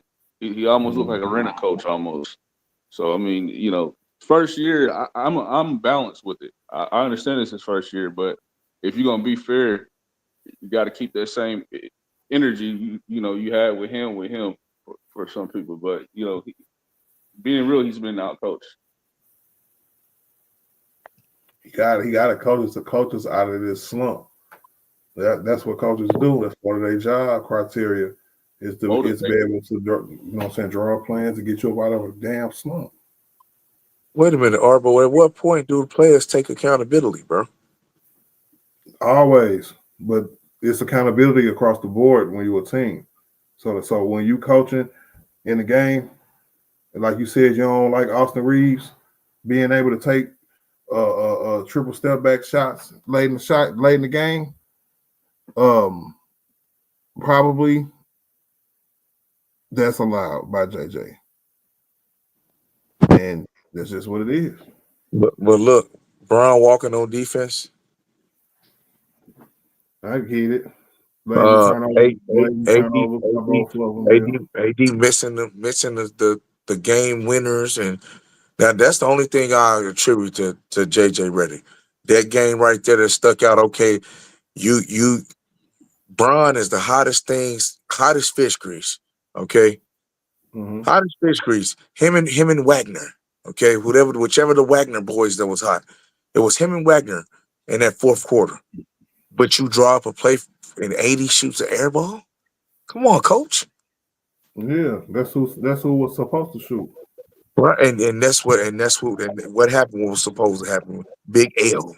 Okay. Yeah, because hey, sometimes you hit them, sometimes you don't. Now, I'm not finna go down the road of the many late game missed threes that this nigga done took, where we just gotta live with it because we know he didn't hit it before. He the GOAT. The GOAT can do that. The GOAT can do that. And the GOAT missed it and caused a lot of L. Okay. Mr. Lazy Pass last game. Bron had to be Superman and chase it down. And you come and then you get the ball and you hold it for a jump ball. Where your brain at, bro? Man, you better go get the damn ball. Don't get me started. Oh my God, really, bro? You know what? You right. You got it. I mean, it is what it is. We all see different things, bro. No. That's crazy though. That's real crazy. That's crazy. That's crazy. you crazy, bro. I am crazy. Yeah, that's crazy. That's nuts. Hey, and then JJ, why everybody got to keep switching, bro? He has no defensive schemes. I mean, what? Why everybody keeps switching? Why is Body Bumper on the center? Like why is Body Bumper on Hunter? Like why is he getting caught down low with them? It's like, bro, you have to teach them that if you're gonna get cooked one head up, bro. Get cooked head up. Hey, what's JJ biggest mistake so far this year? AD shooting that game with that's atrocious. Mine is. Go ahead, Bob. I'm sorry. Nah, it for me it's just been a little bit of late game execution. I thought against that game with the Magic, he should have put Cam Reddish in a lot sooner than a minute and 50 seconds, and then expect. I mean, at that point, the man is cooking. There's no stopping him. But it's just other little late game execution, whether that's just feeding the hot hand, you allowing one player to shoot crazy shot, or his shot selection is just crazy. There's no type of coaching or, letting them know you got to do better than that. But when certain players, you all up in their face and doing this whole thing, like playing favorites almost. But again, first year coach, but definitely that's just some of the little things. Yes, sir. Mine is JJ Redick not making Bron sit every back-to-back we had this year. Coming into the offseason, he knew he played the Olympics. He knew that we led the league in back-to-back games this year. He heard Bron say before the season he wanted to play all 82 games. Instead of being a fan, he should have been a head coach and be like, no, the hell you not, nigga. And to me, that's the biggest mistake JJ Redick made so far this year. I mean, he was playing my buddy Art. You know what? I mean, but to his Go ahead, defense, Brian. though, like who could tell LeBron to sit down though? What coach? Man, see, it's time out for all that because nigga said JJ could. I Yeah. never said that. I never said that. Who, Okay, you might not have, but you are only one person. But the perception, JJ said out his own mouth, right, is that he can get Brian to do that kind of thing, sacrifice for the team. This is Anthony Davis's team. And guess what? One of the steps your dumb self should have took was say, Brian, we need you to sit every back to back to make you as fresh as possible. Y'all supposed to have that kind of relationship. And not only that, you know, that's a sense of holding someone accountable. Like you do that with everybody else. Like, hey, Brian, this ain't working. You know, you look fatigued. Your legs ain't under you. You go ahead and sit out this game. Like you're gonna have to be a coach. I mean, you good? You ain't gonna get fired this first year. All right. Sure. Believe me, you straight. Hey man, hey, I like Simons, bro. Anthony, Buddy got game. he all right. Hey, he'll look real good playing next to Bron though. For sure. So he gonna retire at the end of the year? Yeah, I think Bron out of there, bro. I'm just saying, bro. The only thing that we need a seismic. One thing that this really told me, probably everybody too, was that the little trades around the edges, even if it's like for a good big or good perimeter defenders, I don't think that's enough. Nope, that's another thing. I think we need something big. Yep. What's a good big though, Art? What like and I hope you don't say Vassunas, man. I'm like, what's a good big? No. Like no, I said like something big, not a big, something big. Oh, okay. Because at first it was you know, it was like, okay, you bringing that big, but as the season progressed, it's like, nah, this ain't. It's multiple issues with this team, and of course we're playing over 500 basketball, even though we've been on the losing streak. But you see it, man. It's just bringing in a bruising big ain't gonna do it, or just bringing in that 3-and-D player isn't gonna do it at all. Hey, I don't know about that one, but a bruising big. I think that helps AD tremendously, and that gives you an extra boost, right? But you still get cooked on the perimeter a lot. I think you need it depending on what type of big that you get, bro. If you talking for Vince Unis, bro, you're done, bro. That's stupid. Okay, That's that's Hey, does JJ Redick suffer from the same affliction that Darvin Ham suffered from? That even if we got that big, do you think he will play them? He was playing Jackson Hayes, wasn't he? Yeah, but he ain't playing no backup big now. I mean, do we even have a backup? Our backup, Christian Wood, is out. Jackson Hayes is out. Who is he gonna play? Koloko. That's your answer right there. I mean, we just seen over Larry on the court. Boy, he was bad. He was airballing like, oh my god. But that's what I'm saying. Like, this team just lacks talent. It lacks depth. Like, that's not a JJ Redick issue. That's a front office issue. Who is he gonna play? Who's the talent scout though? I want to know who's the talent scout. It's the same team though from last year. We called it like it's you don't have it. You don't have athleticism like that. You don't have a good depth or whatever like that. This team is figured out. That's why I said. That's why I can never just be like 100% on him last year because the players was doo doo. Man, they ain't doo doo. Let me take that back. Some of them just not there, man. Especially if you want to build a championship team. And it's just that. Yeah. And then we got to fight against it. There ain't no team's going to give us that kind of a piece to make us better. And it's going to be hard. What up, Lewis, man? I know I don't see all the problems, man, but I know a lot of them because they right stern or smack dab in our face. Shoot. And I want to see when we come to the end, you know, just you know what I'm saying. It is what it is. Hopefully, we'll get a nice little window while he's still playing, where ain't nobody judging him more what he does with his team or nothing like that. We can just be like, all right, it's gonna be over, and everybody can breathe a sigh of relief. I really hope they get rid of Pelinka after this year. Like I really hope so, but I know they won't. They won't have the heart to do that. But it's time for him to go. Bro, they not getting rid of Kobe agent, bro. This is the Lakers, bro. What? He ain't going nowhere, bro. But man, No, I think she would.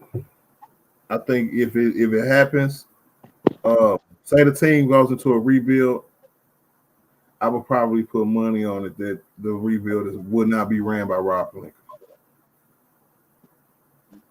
Oh, bro, that's one thing I agree with Bang on. That's straight sabotage, bro. Like, ain't no way in hell, bro. Exactly, and I don't see her doing it at all. That is Rob. Ain't no way, bro. No way. Like that, and that's Bron's fault. And people talk crazy, but that nigga Magic Johnson, bro, he was in on it too. I seen an interview on him the other day. He said, "I regret not calling LeBron when I left." I said, "You did it on purpose, dude." I mean, he left. Didn't he leave on a humbug at a press conference? Man, he bogus as hell, bro. Over some emails. you right there talking about I'm not happy, and when I'm not happy and cried, I'm like, come on, bro. Bro, I mean, to be honest, at that point, it's like you didn't even want the job at that point, bro.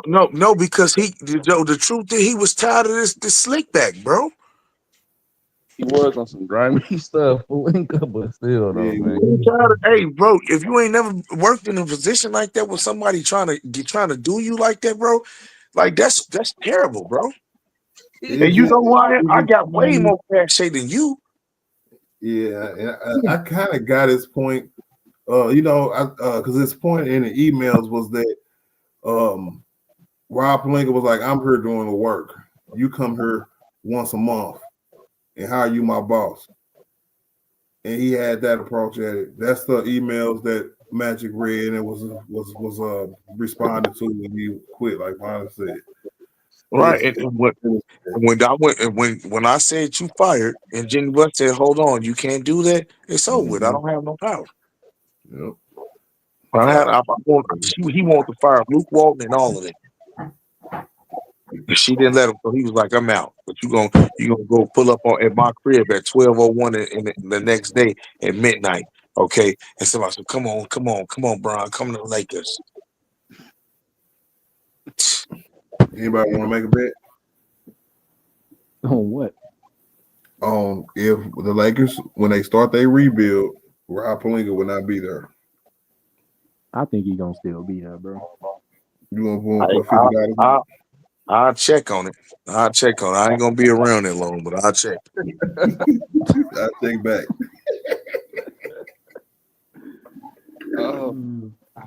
Man, and look, man, and that's what it is, man. I ain't gonna lie, bro.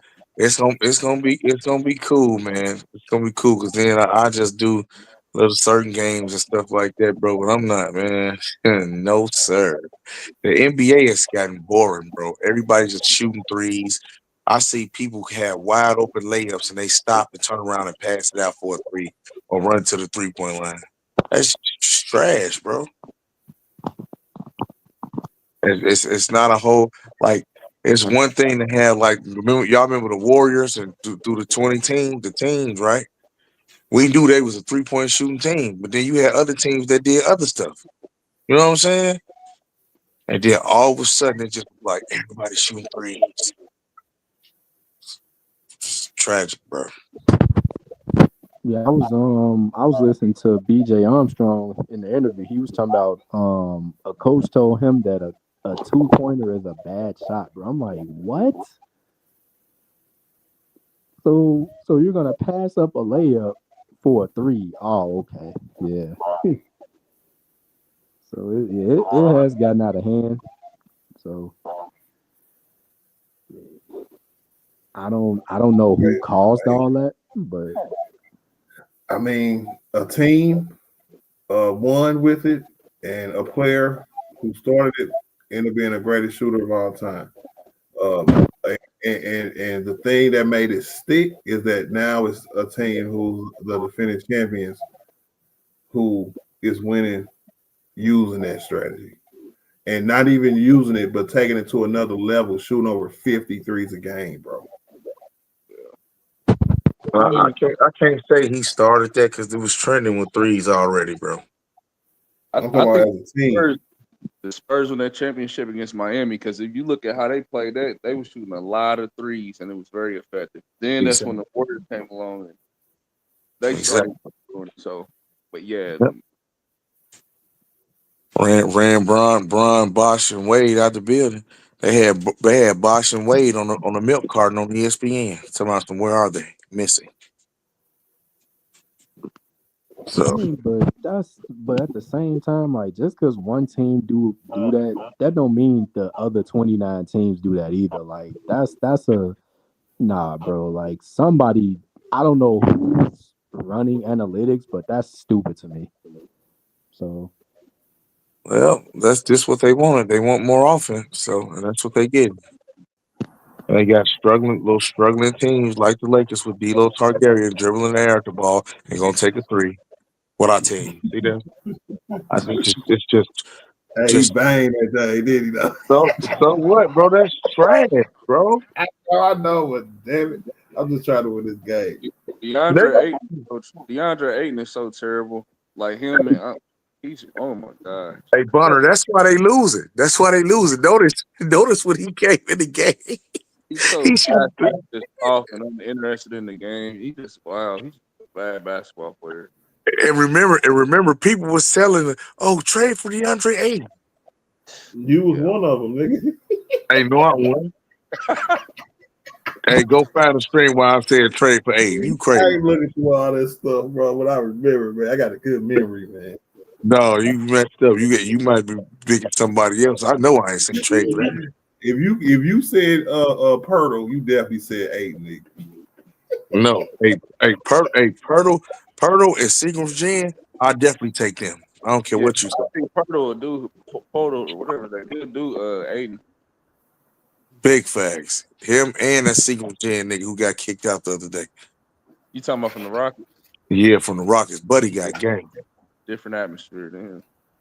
Buddy got super game. I'm like, bro, he white, bro, killing these dudes. oh, you talking about Sengun? Yeah, Simgoon. There you go. I call him Seagram's Jen. Hey, we're gonna really pull off this win tonight. Yes, we back in championship talk. No need for it. Come on, hey, You you know what? You know what, bro? You know what, bro? You gotta stop, though. It's on and cracking. We one trade away. Oh man, you know how many times I've heard that, man? Oh man, Brian finna get a whole week rest, and we finna come back like crazy. I'm finna have to go through it again, right? Because I'm finna see how many people blame LeBron now. Oh no, not against. They can't do that against the Blazers. Come on now. Like, Oh, watch. No, just watch.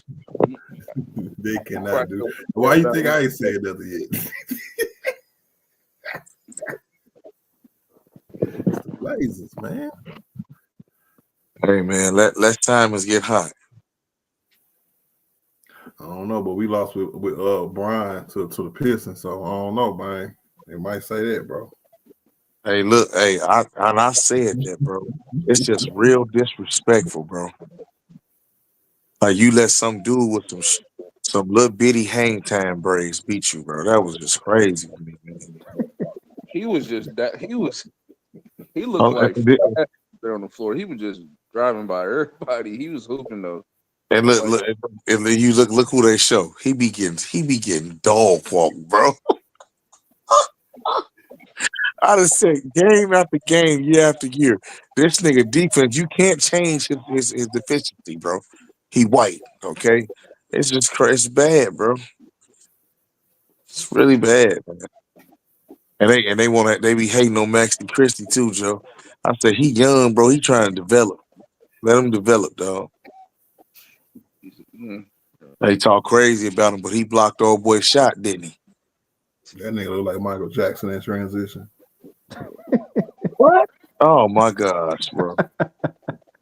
I'm looking at it right now. It's on the TV, bro. I heard he was a baby Kobe. He's the second coming of THT. That's it. He'll be all right. Oh man. Come on, man. THT ain't even in the league no more. Come on, bro. Ain't he not? I thought he was with the Jazz. Hey, Joe, did they give him 34 million, 35 million? Yeah. If somebody let me see, he picked him like up in like a G League or something like that. Since y'all remember the footage of him practicing with Bronny? Yeah, I do. That's what they were saying then. He wasn't on the team. He was trying to get back on the team. Oh no, he played for the Bulls. He on their roster. He played for their G League. Nah, he on their roster. He playing on the. Hey, look at Maxie with that great defense, bro. That's great defense, bro. Bro, they be hating on the youngster, bro. Man, this game right here, bro. We can never get too high or get too low on this team, bro. Because this team, man. Hey man, who was number 34 looking like Grant out there? Look like it was a dude named Grant on that team for real. Jeremy Grant. No, it was a Grant nigga named Grant who had bleached tips back in the day with dread. Grant or not? They ain't Brian. I know who you talking about though. Yeah, he played with Bonzi Wells and them. Rasheed Wallace. Yeah. That's Brian Grant. Yeah, that's Brian Grant. Is it Brian Grant? That's Brian. Yeah. And he out there looking like Grant for real. Hey, Baton just beat that, bro. And look at Billy. Man. Where's the defense, bro? That's Billy just treated you, cuz. And y'all talking about some Uncle Luka gonna be good, bang. Uncle Luka gonna be great. Yeah. Ain't nobody that said that shit. Yes, they did, bro. You just be missing it, nigga. Luka wrong, man. Why he go pick that man up? I'm done, man. He said, "Y'all want to move? Okay, Loco, come here." Oh my god, they so low. And y'all just be G'ing for it too, bro. I be like, come on, man. And this nigga want to be a Targaryen. He'd cut all the blonde out the sides of his head. Now he trying to go back to dog hair. This nigga's a Targaryen, okay, who don't care. Hey, he said we should be winning by 20. Long as we at that point now, we got to just get the win, man. We'll take that. They finna try to run the Lakers, bro. I'm a good steal. Hey, they such a bad team. We need to play them every night, bro. I still don't think we'll go 82 though. If we played them every night. I think we play down to teams competition because we didn't play better teams than them, closer games. But I don't think you can judge off the support of Trailblazers for real. They got a few good wins. I say about 8 wins. I say about 3 or 4 may have really good wins. Cleveland, I think they said a few other good teams too. Phoenix. So we had to come to play today because if we ain't come to play today, they definitely could have walked us down for real. Bro, it ain't over with, bro. It is not over with. They know that. They got 69 points, bro. It's 69-77. Oh my God. Like why? Why is it this close, bro? We winning this game, bro. Look, we at that point. Just accept the win. That's it. So if he scored this bucket, it's over. Oh man, bro, you know what, bro? And look, they geek like, yeah, these niggas ass. bro, bro, I'm going off, bro. I'm going off when they lose, bro. I'm telling you. We gonna win. Hey, Yeah. who? Jabari Walker. Is he some kin to that other Jabari dude? No. Look, he made Oh, it. Joe. Bro, they cut the lead. Look how they cut the lead, bro. You It's a know lot what? for them to lose this game, man. I can't. No, he said, Hey, I can't.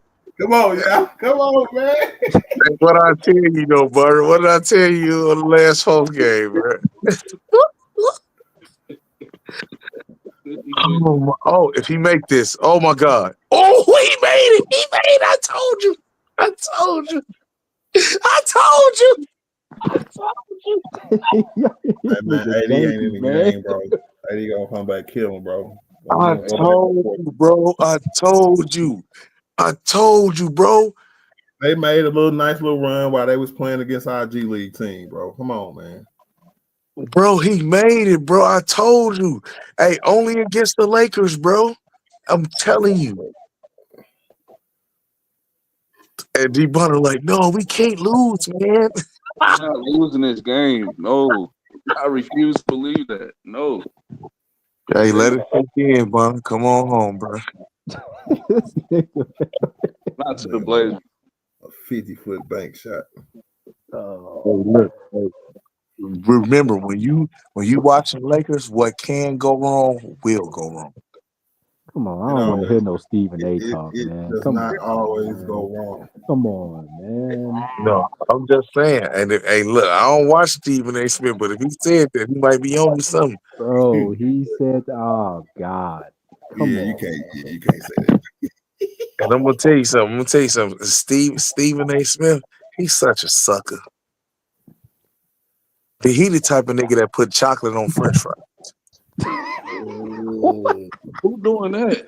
You know And what eat I'm on saying? the court. Yeah, that's the type of dude he is, bro. You feel me? Bro, That's a weirdo. Yeah, that's Not how really like plain sugar.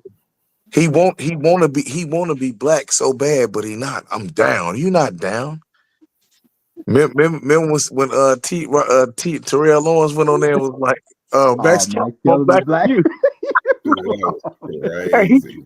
and he came to work the next day with a Black Power jacket on. Oh, I He never said, seen yeah. nothing like that in my life, bro. Oh, He was like, don't you ever disrespect me like that. You know what? Oh, man, I laughed so hard, bro. Hey, man, I'm sorry, y'all, man, but I don't know what to say. Hey, don't be sorry, man. We still winning. You absolutely right. I'm not sorry. This is what they get. We finna go on a run, bro. Start the Big fourth quarter, bro. Rory check back in. We gotta take it one game at a time. I don't want to hear about nothing else right now. We got All right, look, this the fourth. I'm finna watch this fourth, and I'm finna really see so I can really break down what happened in fourth because they are up. What they up by right now with Targaryen with it? Oh, they up 3. Okay, let's see what. All right, I'm gonna holler at y'all. All right, I'm gonna holler at y'all. Be good. right, my G. I'll let you, man. All right, my nigga. oh, man. It ain't over. Oh, man. Niggas don't want to stay around for the end because they.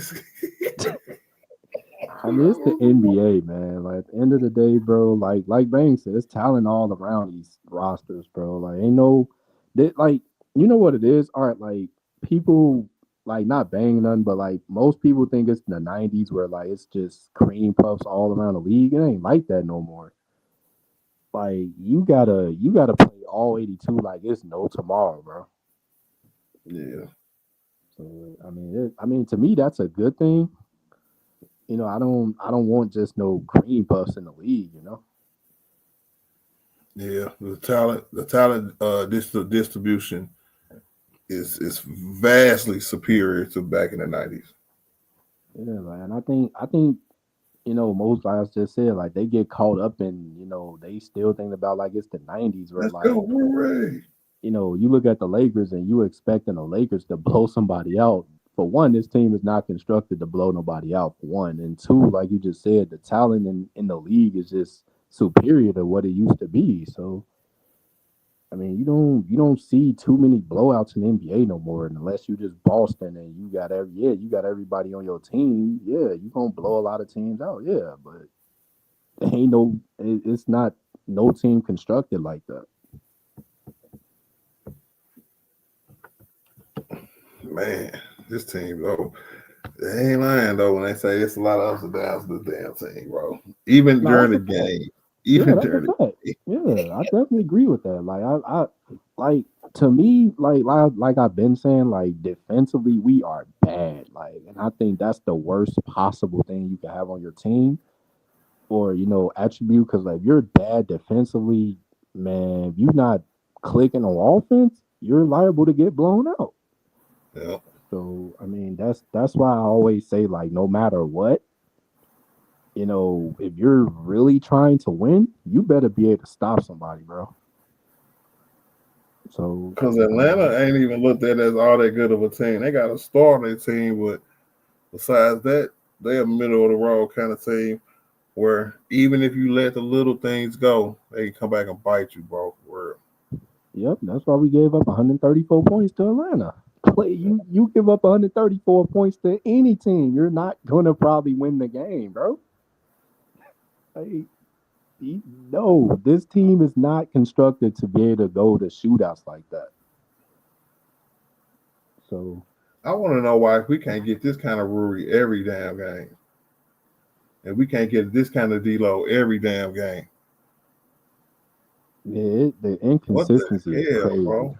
It is, but it's funny because like I don't know why, but when LeBron sits out, they play like not world beaters, but like they play a lot better for some reason. I don't know why, but that's why I got a feeling. Like, let's just say LeBron retires this year for the sake of it. Like, I don't think they're gonna trade AD. I think they're gonna go get another star player. Like, you're gonna see a little bit more effort into going to get players. And to me, that's gonna really let me know that it was really sabotage, bro. Because like you put in all that effort to go get another player to pair with AD, but you don't go get nobody for LeBron and AD. Like so, man, What's up, Art? What up, Jalen? what's good, bro? What's up? Chilling. What's going on with the Lakers, man? What's going on with the Lakers, Jalen, man? What you think, bro?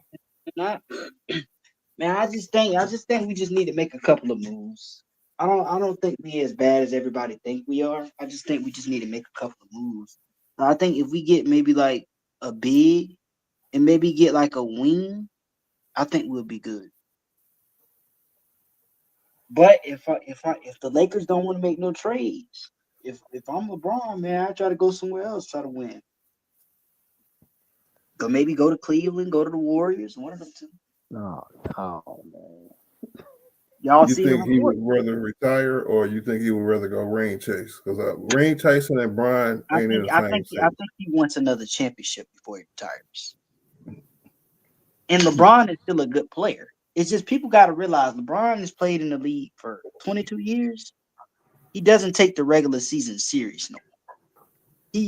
LeBron probably the last year he took the regular season serious was in 2020. He's a veteran in the game. He doesn't have to take the regular season serious. And you got to understand this man is 40 years old. Like he's supposed to But be bad but on that's defense. the He's supposed to be problem, bad.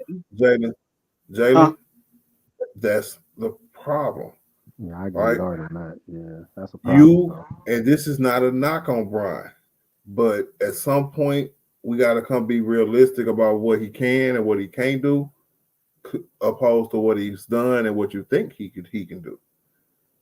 If you looked at Brian this year, there's definitely a decline. His conditioning is not there.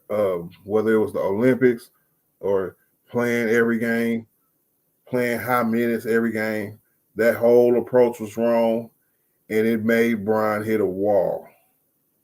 Yeah, I think it's more so because of the Olympics. I never really wanted him to play in the Olympics because I always felt like it was going to affect him. Because if you notice, the first 10 games, LeBron was cooking. He was cooking from three, playing very well. But I think after that, like Draymond said, LeBron looks like he was tired. But that happens when you get older. But even so, though, he may be showing a little decline, but LeBron is still a good player. For him to still be doing this at this age, that's like impossible. I mean, but to that point though, like he shouldn't have to do this at this age. Like I Yeah, at said this before, point, like if at if this you point, had LeBron should be like the third best player on the Lakers. Like they should be trying to find a second star, but they don't. I don't think they really have the assets. A lot of the teams don't want Lakers to win another championship. That's the issue.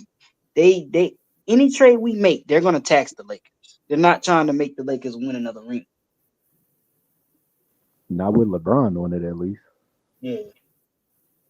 That's why I said I'm very surprised LeBron just didn't go ahead and just ask for a trade last year. Because you remember the reports about LeBron going to the Warriors. Only reason why that trade didn't go down because LeBron said he wanted to stay in LA. Jeannie Buss, the Lakers they was saying that Jeannie Buss and them was basically like ask LeBron if he want to be traded. Damn, LeBron said he D-Lo. didn't want to be traded. Come on, D-Lo, man. Man, D'Lo trash, man. This one pisses me off, bro. He could do stuff like this, bro. And I just D'Lo he a trash. part-time ass nigga, man. But go ahead. I'm sorry, Jay. Yeah. But yeah, I'm very surprised he turned down that trade. He really wanted to stay in LA. Yeah, I mean, he because was also a free agent. it's one of the, if not the most prestigious franchise in sports, most definitely in the NBA. The legacy and lore of being in a Laker jersey is still beneficial, has been beneficial to him in his career. He wanted to come here. He wanted to retire here. He wants to win another championship here. And he wants to stay here, right? Any of the talk that we talk about speculation is only speculation from other people's mouths, not his. You know, chances are he probably would So come you don't to LA. believe LeBron would want to trade to the Warriors? No, No, not at all. no. You don't think so? No. Okay. Do you know ring chasing? The term ring chasing? Yeah, it's basically you hopping from team to team to try to get a championship. Okay. You cannot have the GOAT and ring chasing in the same sentence, brother. I get it. The selfishness of us as Brian fans wants him to win another title by any means necessary, right?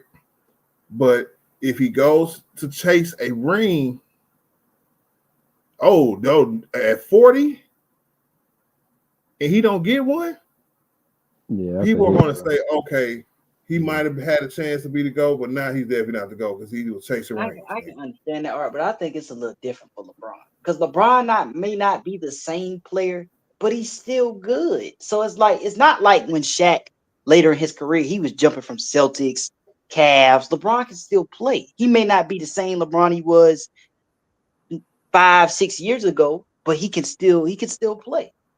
He just ain't the same player he used to be, and that's okay. He's supposed to show a little bit of decline. He's 40 years old. But for him to be playing the way he plays still at this age, he still can put up 29, 30, 40-point performances. He shouldn't be able to do that at this age. That's still very impressive. Yes, it's very impressive, right? But the impact is different. It takes too much to put up them kind of games, and then to have the typical 40-year-old lore of the next 7 to 8 games mediocre. But then when he has one of the games like he had last night, right, it still couldn't get it done. The same standards that we hold to the number one options on the team, we got to hold them across the board, right? Because Jalen you probably still think Brian is, you know what I'm saying, the number one option on this team. No, 80's number one option. So when Brian takes a shot last night that don't connect, right, and we lose the game, that 39 points is in a losing effort, and I don't know when we start, you know what I'm saying, praising, you know what I'm saying, good efforts and losing, or good efforts when we lose like that, because I swear to God, the game that AD had against Orlando. Great game. Jigged it at the end. Killed him. Right? Yeah. Even Brian and 80 last night. Brian with the missed three and 80 with the strong ass tip. You know what I'm saying? Yeah. Both jigged it. It's something deeper than the players on his team, because if you say you're a young, talented superstar kind of player and you got a team of your own, but your team is trash. Back in the day, we had a lot of situations like that, because me and Killer was saying about how the talent pool they got really, you know what I'm saying, spread out throughout the league and made it more harder to just have a winning record. Just win your home games, and teams come to play every night now. Good team, good young players that they could have a bad 5 games, but coming in on the game on this night and drop 30. Right? Ruri, for instance, like if I was on the outside looking in, I would say Ruri is that kind of a player, or D'Lo is that kind of a player. D'Lo been trash all year, but this nigga finna drop like 30 and 12. But the problem is though, Lakers got too many of the same players. They got too many one-way players. Like Rui. Rui is a good role player, but Rui don't play defense. Austin Reeves, a good role player. Not really a starter to me. He don't play defense. They have a lot of one-way players. They don't have no two-way players like that. That's why they so terrible defensively. They're not a bad team offensively. They just have a lot of holes that I think could be fixed. But is they willing to give up all this to really do that though? Mm-hmm. To really compete for another championship? Who knows? Hey, hold on 1 second, Jay. Shout out to my nigga JJ. I'm gonna read this comment real quick. He said he got $1 billion. He don't care about what people think about him chasing rings. He been chasing rings since he was in high school. What Brian been doing before this decrease is not considered chasing rings. When you can go to different teams and still be the best player in the world and still win titles, that's not ring chasing. You know what I'm saying? Ring chasing is when you didn't up in age and you and your athletic ability has decreased, your talent has decreased, and you can't get it done no more. So you gonna try to go to another team where you can be another piece. It don't have to be, you know what I'm saying, the first, second, maybe not even the third option. A la Charles Barkley, what he tried to do with Houston. Shaq. But Now, the difference is Art LeBron can still play though. He might not be the same player, but he can still play. That's what I'm what does saying. that mean? What does that mean, Jalen? He could still produce. You get what I'm saying? Hmm? It isn't like he Shaq or somewhere. He's just washed. He's not the same player, but LeBron Yeah, can but still he wouldn't be good Shaq. performance. He wouldn't be Shaq in Miami because it's not a team. So give me the team that he can go to that all of a sudden supposed to be he can make them championship contenders, because he can't, because he's not good enough no more to make this team a championship contender. The Cavs. Okay, so I guarantee you he goes to the Cavs, they're going to lose. Guaranteed. I don't know. Brian, That's the stack team. the gravity of LeBron James, even at this stage of his career, will be too much for that team, and it will change the dynamic of it too much for them to still play how they played to be as good as they are now, right? Even them playing at their peak, they're still not better than Boston. Even with So he LeBron. will go there and lose to Boston in the playoffs. But at least he'll have been to the finals though. He ain't getting to the finals with this Lakers team. He's not getting to the finals if he goes to Cleveland, because he's going to lose to Boston or maybe another team in the East, because Cleveland has had all right, good, great regular seasons, but they are a first or second round exit team, has been ever since they had Donovan Mitchell, Jared Allen, Mobley, this squad, Darius Garland. And now that granted, they're playing great and playing way better this year, but we didn't seen that before. and you are not speaking to the aspect of the monkey wrench of sending, because like you're gonna have to send me, you know what I'm saying, one of your guards, either this Donovan or Darius Garland, if you want me to trade you LeBron James. No, that's a fact. If you think that he's like that, so it's going to change the trajectory of that team. And because Bron is 40, it's not in a good way, bro. But the Cavs have a better roster. That's what I'm saying. We don't really know, because I feel like the Cavs have a better roster that's able to kind of help Bron out a little bit more, where he don't have to do so much. You ever Lakers don't have a team where Lakers have a team where he still has to put up big numbers and they still losing. He has to be on a team. You saw Tim Duncan at the end of his career. He was on a good team. He was old. He was on a good team. He was on the I'm about to say something. I'm gonna say something that's gonna put a book note in this conversation.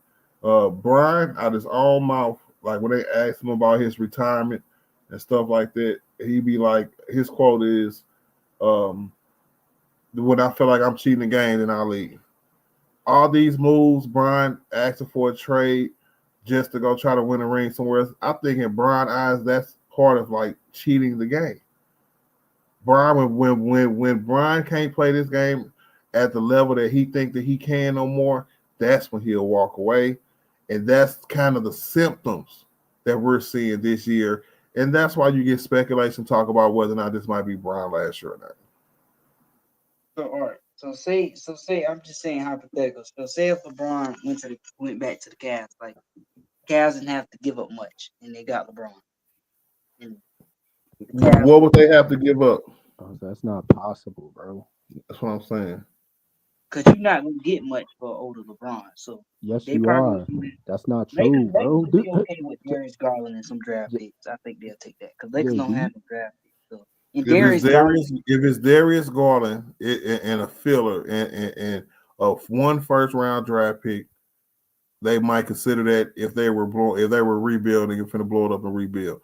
I give you that, Jada. They might consider that. So say it's just Darius Garland, right? And you get the draft pick, yeah, right. And they get one of their wings off the bench, one of their young wings who are coming off their bench. Do you know how much that hurts them? Brian would not be able to come in, right, with the consistency of points as Darius Garland. And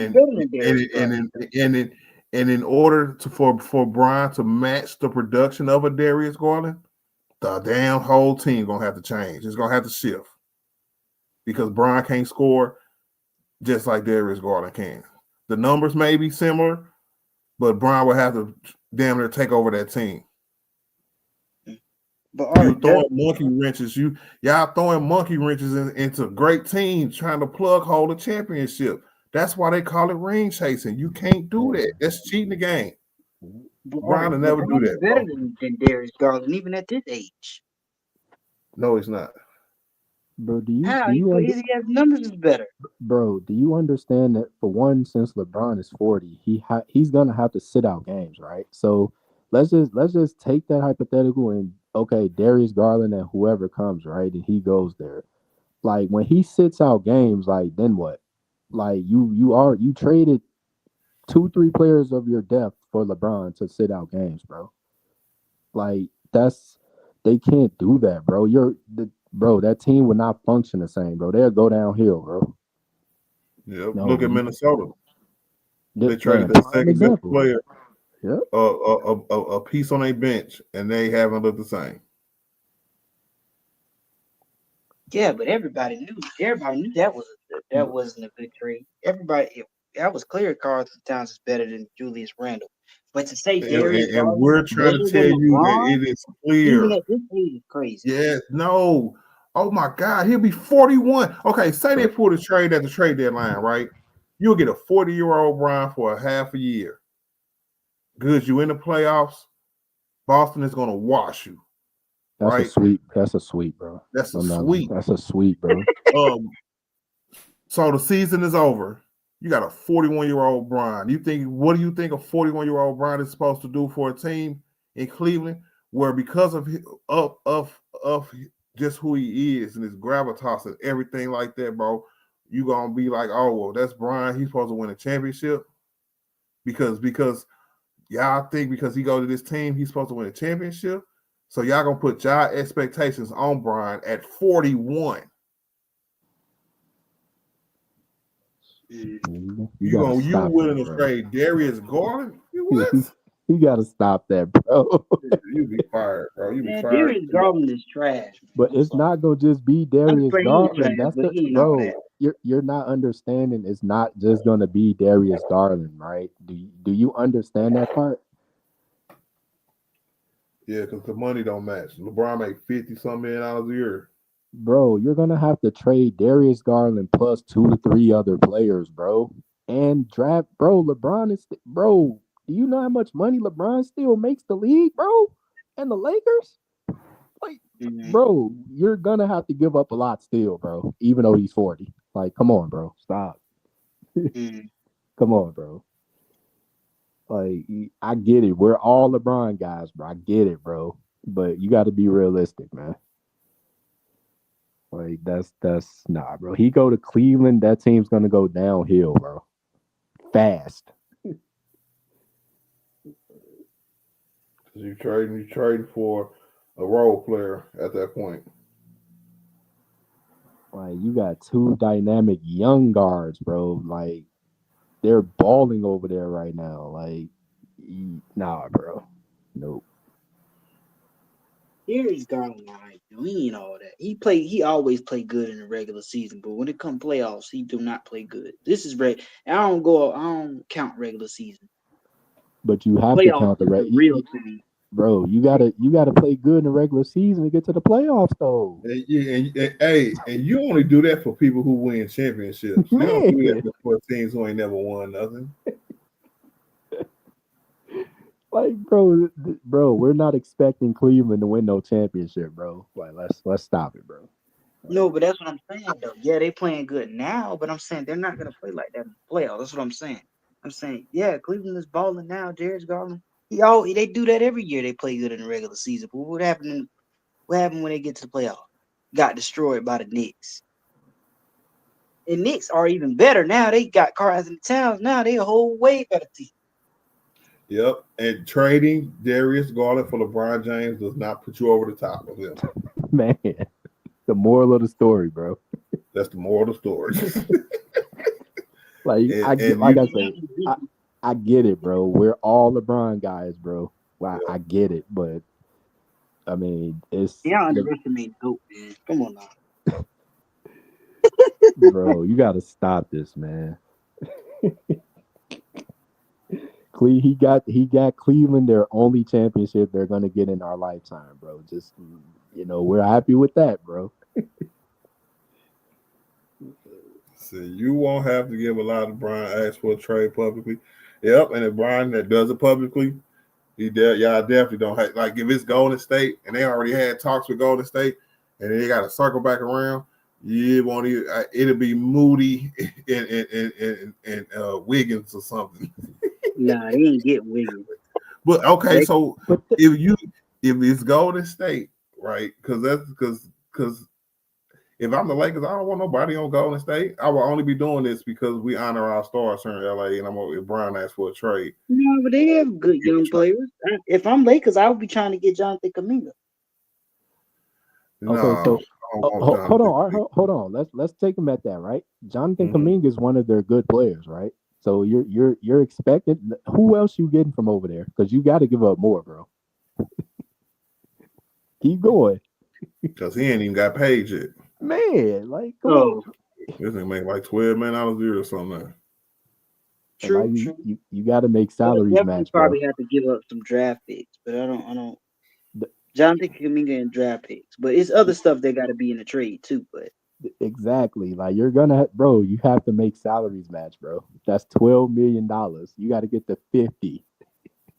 Man, we just done, bro. We just done. Enjoy Brian where he's at, because we're done, bro. We're done. We're done. I think I'm gonna do a video tomorrow saying let's just start the appreciation process, bro. Can't stop all this. I want to trade him to everywhere just because I want to see him be on a contending team.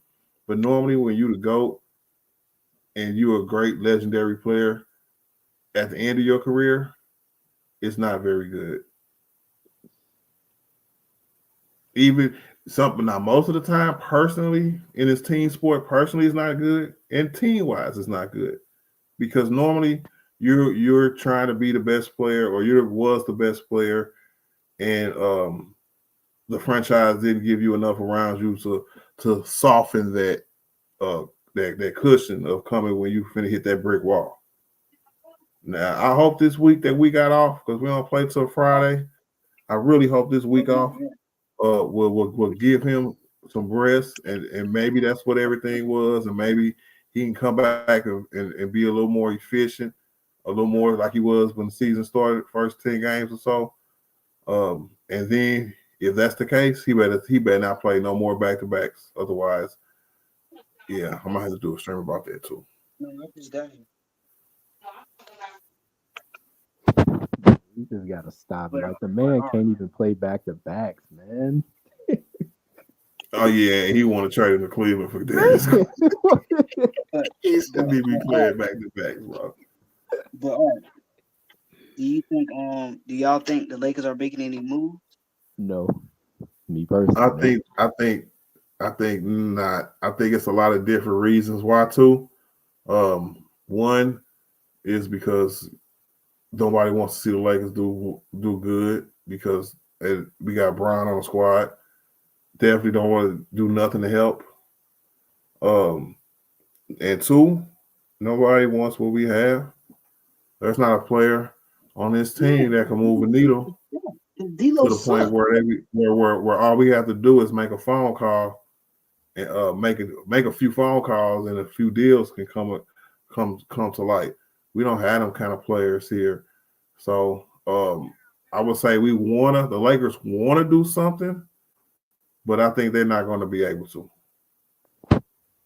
And to add to that, to a third point, also, like, some GMs around the league have relationships, bro. Like, and Rob Pelinka does not have relationships around the league. So, there have been players that have been traded, even though a team might not have wanted them because the GM, like, they had that type of relationship. So, it's a lose-lose situation all around, bro. Like, we just stuck, bro. It's nothing we can do. So, I mean, damn. And I think and that's okay because at some point we just got to make the transition to just because like what I mean by that is like you'll see me not doing the blame thing no more or who's to blame and nothing like that. Any way you see a fan base be about a team who expectations ain't shit, they just enjoying basketball because they just fans of basketball. I'm gonna be that guy. Yeah, that's a fact. It's damn. It ain't that, like I've been living. One thing I did agree with Darvin Ham on is when he said, "Laker fans live and die every day by the Lakers" or something like that. He said, "Yeah, they live and die by every game." Yeah, that's a fact. They do. You know what I'm saying? I ain't gonna lie. That's what it's kind of felt like. So it'd be nice, but different, just to be like, you know what? This is covered basketball. Go ahead, Jay. I feel like everybody do that. I feel like even on First Take, Stephen A. Every episode he got a new take where Lakers championship contenders. Next, Lakers look terrible. It's just everybody does that. They jump to conclusions off one game. But you gotta understand too, like since LeBron is on the team, people like that they need ratings, bro. So they're gonna say one day the Lakers are championship contenders, right? And then the next day, they lose by 20 or whatever. Oh, they trash or whatever. Like that's just ratings, bro. Like I don't even watch ESPN anymore, bro. Like I don't watch no media. No, I don't even watch First Things First no more. It's all acting, bro. Like you really believe these people be believing what they be saying on TV, bro? Come on, bro. Stop. Like it's all made up, man. I don't listen to that.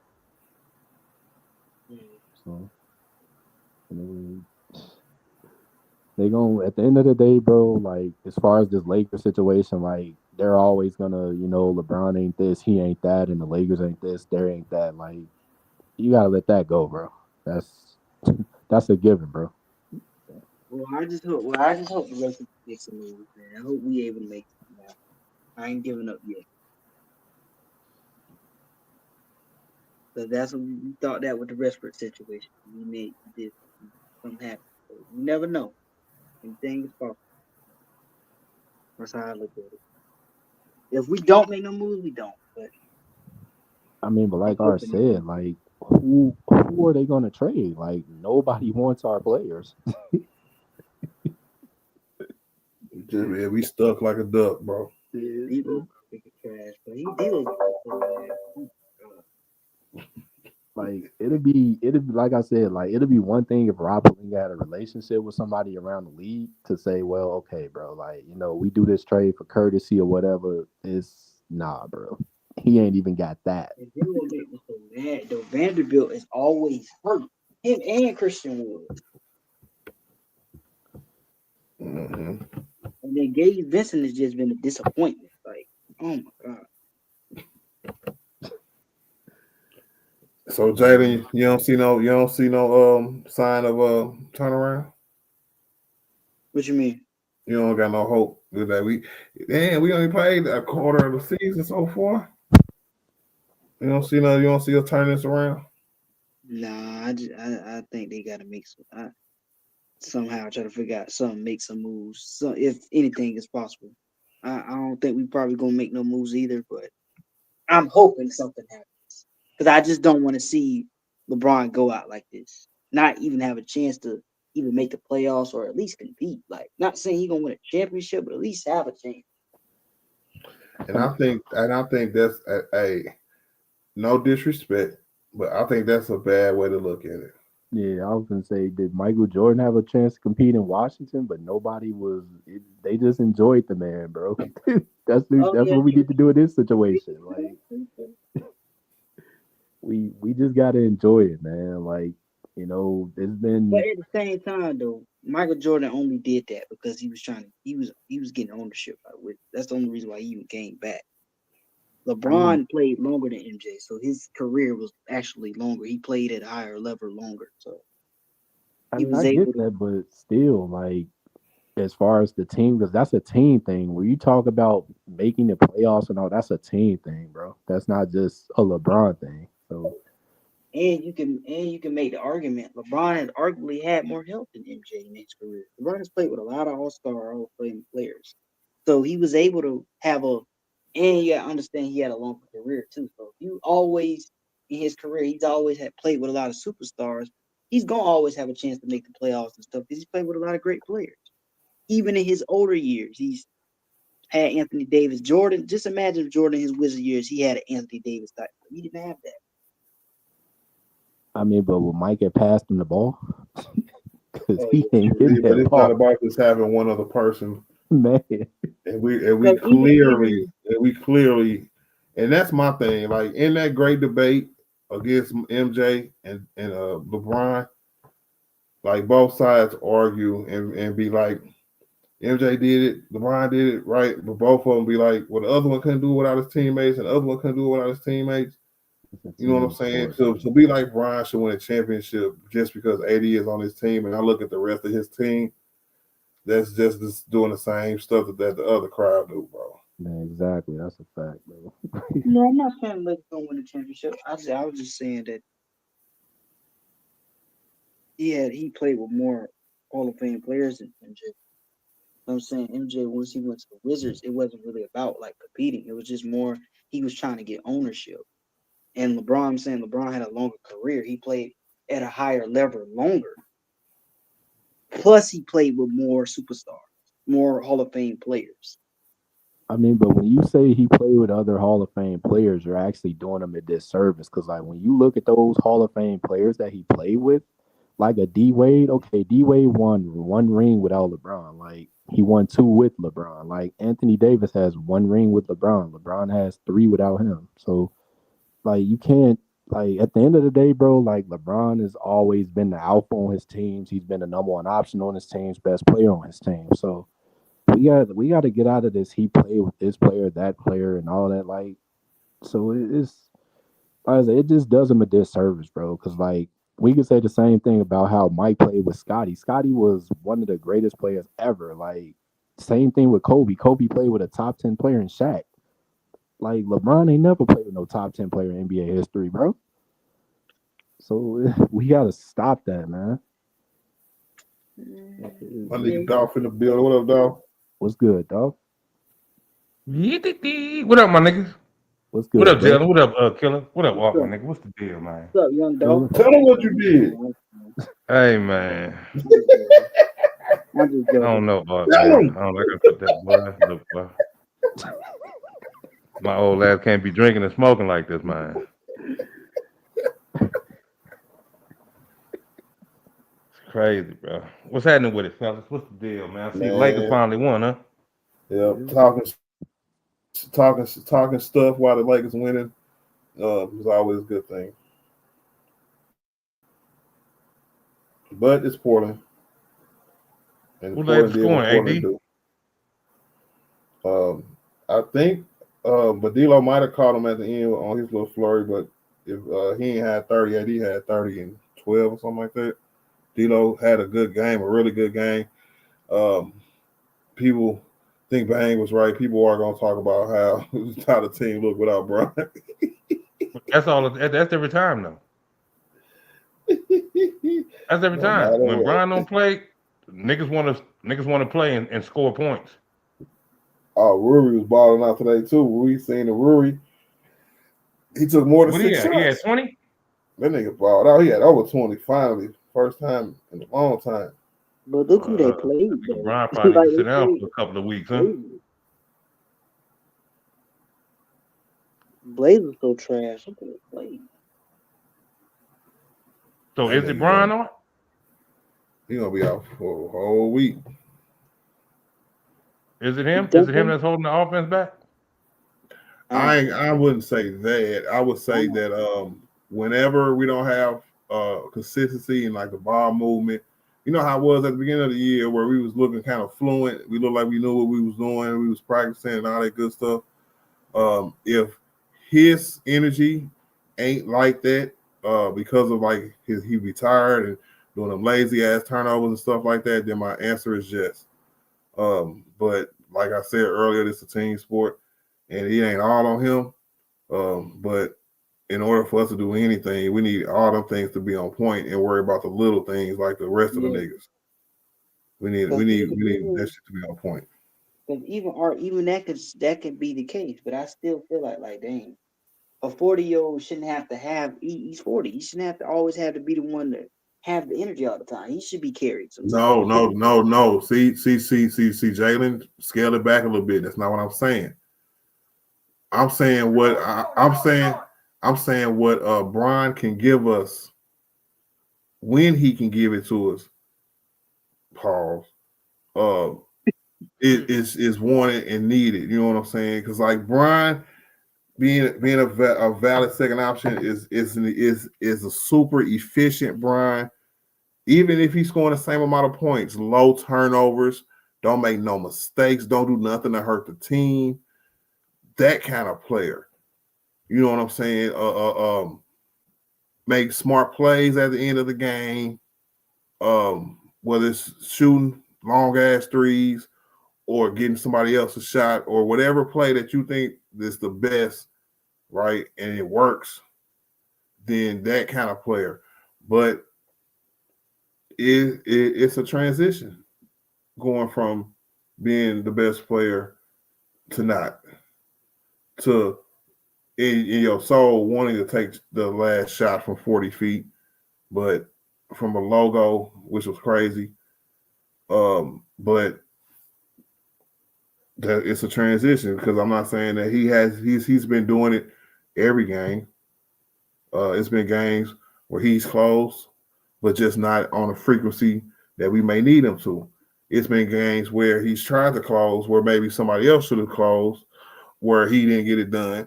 But the frequency thing again is the rarity of him not getting it done has grown expeditiously, and it started back a couple years ago when the Denver Nuggets swept us in the playoffs, not being able to finish end of the games, not being able to finish consistently as a team. To be honest with you, because we a two-headed monster. But if we just specifically speaking about the impact of Brian on his team, if he can't be super efficient and be like, I guess keeping gas in the tank, but still being effective, picking his chances and stuff like that, that's the Brian that we wanted. We didn't think we were going to get a Brian that was going to look super tired, make lazy passes, and look like he didn't ran into the Father Time's brick wall. And if that's what it is, we gonna see her after this break. Because if he come back after this 5 days off and look the same, then yeah, it's a problem. But I don't think that's really LeBron's fault though. That's the way the team is constructed. It ain't like no, I'm talking about Brian himself, bro. I'm not talking about nothing how the team was constructed. Now, because that's another point. I feel like with how this team was constructed and how we even started the year, we were up and rolling. 80 was the number one option, and Brian knew his role and was activating triple doubles because he knew that as a step back, he could focus on passing more. He could focus on making the smart plays. He can focus on rebounding, and he gets you 20-some points, right? He hit that brick wall, bro. Like we seen signs of Brian being super tired, you know what I'm saying? Because that's what he do when he tired. He play like something wrong and turn the ball over and be like blow layups and do stupid stuff like that because that's the Brian we know just lately in his career. It ain't nothing, no knock on him. That's just Father Time and just the time coming into aspect of coming into things, bro. We got to take that into account. Asking Brian to do that, we could definitely do that. But asking him to try to carry this team on like the number one option he's is playing so many minutes though. I'm saying the way the team is constructed, he has to he has to do what he do, play all those minutes because the team ain't that good. So he has to keep doing. Not like they have another superstar on the team where he can kind of we would never know. Huh? Jalen, we would never know because like say the JJ Redick would have got through to him. I don't even think he tried to, but let's say he tried to get through to him, right? And be like, all right, Brian, you just played the Olympics. You're not playing back-to-backs this year. And Brian did it. That would have been like one of the first steps to see what this team can look like when he's sitting on the bench, when he's taking one of his days off, getting the team more acclimated, playing with each other. Because the more you do that, the more you wouldn't get the, damn, why does this team look like this when Brian don't play? You wouldn't get that because you would see that we could look good with Brian, without Brian, and that's a win because we get Brian rest for the playoffs. You know what I'm saying? So I feel like if it was positioned right for him to do it, and then he'd be so ready to go in the playoffs because he might have enough energy to give it one great final push. But he focused on the wrong things. They focused on the wrong things. He focused on playing on 82, and for whatever reason, Lord, I don't know. But with Art though, with aging though, it's kind of weird though because you would think like, even though like LeBron has played like 20-something years, you would think like his stamina, he would be able to continue playing all these minutes because you work out and all that. But that's what tells you that people that's in life you age. Like it don't matter how much you work out or none of that. You're still physically 40 years old. It don't matter because that's I always thought about man, LeBron in good shape. But physically, he's still 40 years old. Same thing with the whole Mike Tyson fight. Everybody thought Mike Tyson was going to win because he's in shape. But no, he's still physically 58 years old. He wasn't going to be because of that too, Jay. Huh? That he can do what he can do because of how much in shape he's been in his career, and just his size and his height, to be honest with you, and his ability still. It's not enough, or it's not enough to the point where he can come in and be like, okay, I could play this role every night, right? Instead of as a second option giving you 22, 23 points a game because everybody else is contributing. And AD dropping 30 points a game, he'd be like, you know what? I can't give you 25 a night like I did before. I just can't. I can't play 38 minutes a game. But guess what? He is. And it's not good. I'm not saying it as a compliment at all. I'm saying it as a Or tragedy. LeBron balled out last year though. He played really good last year with. Last year, I know the answer to this question, but I'm gonna ask you, who do you think had more impactful games and winning games for the Lakers last year? Bron or AD? I'll say 80. AD. AD has upped his point total. But it was 8. Now it's probably 6 points from last year to this year. He gave you more production all across the board this year than from last year. Brian went from 25 to 23, right? But his 3-point percentage was up, his field goal percentage, all that was high. And it proved my point where if Brian can just keep his percentages high and still find a ways certain times to impact the games, that's the only Brian that will be successful with this kind of team. Anytime Brian has to overexert himself, anytime Brian has to do above and beyond, anytime Brian is in a game more than 35, 32 minutes, problems going to come. Yeah, The problems are here. Well, he averaged more points than 80 last year. He was actually the leading scorer of the Lakers last year. I don't really count percentage points because they was both like 24.9 for 80 or something. It was like 25.1 for Brian. I don't really count percentage points like that, but I get what you're saying. Brian might have been leading in the points, but when it comes to more of impact on winning last year, there was more games where AD got the proverbial game ball than LeBron did last year. So do you think when AD first joined the team, do you think he was always the best player on the Lakers, or? No. I would say AD has been the best player on this team this year and last year and half of the year before that.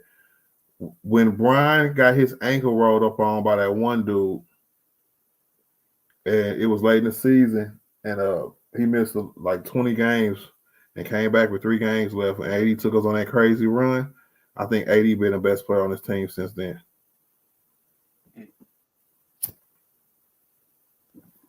Yeah, I would definitely say after the 2021 season, I definitely would. Is that the one I'm talking about, Killer? Yeah, because we remember that year, because AD didn't AD get hurt in the first round of that series as well too. Yeah, he got hurt again. Yeah, he got hurt against the Suns. Yeah, but after that, he's definitely been the best player since 2021 after that season. So. Yeah. So you think Bron was the best, like when AD first joined? Yeah, when he first got here in 2019, LeBron was the best player. That championship round, LeBron was the best player. 2021, LeBron was the best player. But after that, it's been AD. So. That's the year that Bron got hurt.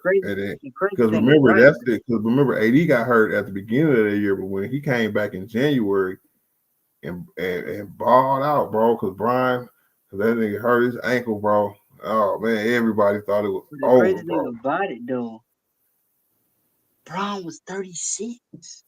That's the crazy thing. His last championship, he was 36. Do you know how impressive that is? To be 36 and still be the best player on your team. And that was in 2020. 2020 is dang near almost 5 years ago. That's crazy. I mean, but 36 and 40 is like in NBA years, that's a lot of time, bro. It's 30 years. Yeah, that's a lot of time, bro. But usually you would think like, dang, somebody that's in the NBA that's 36, 35, you would think they started to be on the decline. You wouldn't think, oh, dang, they'd be a best player on the team. He's 36. You would think, okay. The fact that he But, had it. but you know who he is, though. You know who he is, bro. He's Jerry Rice. He's Jerry Rice in Oakland. He's Jerry Rice in Seattle. Jerry Rice, the teams might have been ass. He had a couple good teams with that Raider run, but after that, no. But guess what? Jerry Rice still put up over 1,000 yards every year. And at that age, nobody ever thought a wide receiver can put up them kind of yards at the end of his career. But his team sucked. And that's where we at right now. True. It's a damn But I shame. still think that's pretty impressive for to be 36 years old and still be able to be that good. That's pretty impressive. You think what Jerry Rice did was impressive, putting up 1,000 yards receiving as a 42-year-old, 40-something, 41-year-old? That's insane, bro. That's insane, bro. Yeah, that is crazy. But Braun won the championship though. That's a little different. Braun, But Jerry had his championships already, and I want to say at 40, at 39 and 40, he was at Oakland, when at the Super Bowl against Tampa Bay that year. but who was the Super Bowl MVP? Oh, for the Tampa Bay Bucks that year, was it Ronnie Barber? No, Oh it wasn't their quarterback, was it? Was it Trent Dilfer? Was it? no, I think it was somebody on defense on the low. I thought it was somebody on defense too. Oh, Hey, dog, Yo, who was the Super Bowl MVP against the Bucks? I think it was somebody on D. I think it was one of them defensive backs. Was it? It wasn't Because Ronnie you remember Barber. your boy was throwing picks left and right. So it was. They was running Hey them man, back why too. were they bad? Why were they bad? They gotta be my boy, bro. I don't even know what you talking about, bro. Rich I Gannon. think it was Dwight. I think his name was Dwight Smith. I think Dwight I Smith. think number 26 or something like that. Yeah, he got like 4 picks that game or something. Yeah, he was crazy. He got like 2, I think, but yeah, it was damn near 4. I think it was Dwight Smith. his name was Dexter Jackson. Dexter Jackson. That's what it was. Yeah. Nobody. Well, Yeah, he's somebody now number. because he won a goddamn Super Bowl MVP. Yeah, their defense shut them boys down. Y'all had to pick a defense, all-time defense. You got to pick one game of your life. Who you picking? I would probably take the 2000 Ravens team. That's nice. That's a good pick. That's an easy pick, but that's a good pick. Who you picking, dog? Man, the 2000 Ravens was nice, but that cover 0, everybody on the line of scrimmage, the Bears. 85. Man, them niggas had everybody up, nigga. You couldn't do nothing against that defense with Buddy Ryan. I can't fault that. I mean, but don't get me wrong. Baltimore defense was, they was that too, but Chicago Bears? I mean, you know what's funny, though? Like, 'cause I ain't never, like, heard nobody have this conversation, but I always, like, hear people, like, who the greatest football player, right? So, like, for me personally, I always say Lawrence Taylor because, like, bro, the man won an MVP on defense, bro.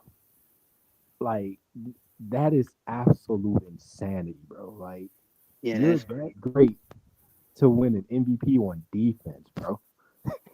Taylor was crazy. Bro, that's the greatest football player ever, bro. I'm sorry. That's just me personally. Everybody know the real GOAT is Tom Brady. See, we ain't gonna go there. Quarterback, yeah, but Hey, 7 championships. football player, bro. Lawrence Taylor is that. Like, that dude was, bro. That man Brady is basically like the Michael Jordan of football. Tom Brady was Joe Montana's son, cuz. Last championship with the Buccaneers. That's crazy. But y'all know what? let the Tom Brady fans have their time, because in about 2 or 3 months, they won't be able to say that anymore. Why? Because Patrick Mahomes gonna win another Super Bowl? If in my personal opinion, Patrick Mahomes is already the GOAT. But I respect I respect the overall census of Tom Brady being the GOAT, right? But Patrick Mahomes is just my GOAT. I think he's a better quarterback than Tom Brady, and gonna have a better career. If he wins 3 Super Bowls in a row, it's a wrap for Tom Brady. I'm sorry. Yeah, I think if Patrick Mahomes 3-peats, I think he's better than Tom Brady. I agree. I don't even think there's anybody in the NFL that's ever 3-peated. Do we know anybody that's ever 3-peated? No, Tom Brady cheating, cuz. Huh? Ain't nobody ever 3-peated before. That's crazy. But that just show you how hard the NFL is then compared to the NBA. That's the NFL. How y'all overlooking all the stuff this nigga did, Art? Hey, and when Tom Brady won his first 3 Super Bowls, he wasn't even a man. See, his defense carried him in all of them. The only thing I hate about the these NFL, niggas blazing. The only thing I hate about the NFL, though, I don't like blazing, dog. It's like a Tom Brady, cause we can't be doing this Tom Brady stuff, dog. Tom Brady. You know what's funny about that? Damn, bro. You know what's funny about that? Like in the NFL, like when they have GOAT debates, right, about who the GOAT quarterback or whatever, like it's not the same vitriol for neither player, right? But it's only in the NBA where they got to down one player for another. Like, yeah, I don't understand that. Yeah. So it's why they like, can't just respect all the greats and just be like, oh, he was good at his time. Why it gotta be? It's almost like Star Wars fan base. But see, once again, Art, fan base. Niggas putting Tom Brady at the top because he got 7 rings, cuz. That's 7 freaking rings, though, dog. I mean, but bro, hey, he not on the field by himself, bro. But 7 rings? He not. Rings is a team accomplishment, cuz. Yeah, in football, you can make that argument too, because just first of all, there's so many starters, and most people have Jerry Rice as like the greatest player of all time.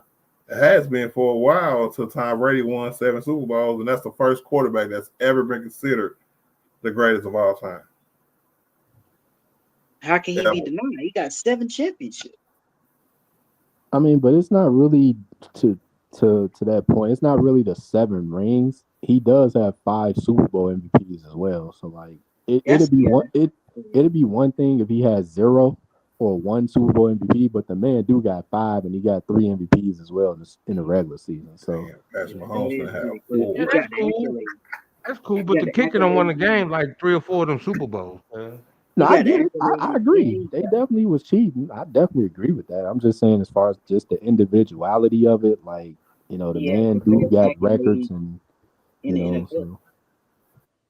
When it comes to rings and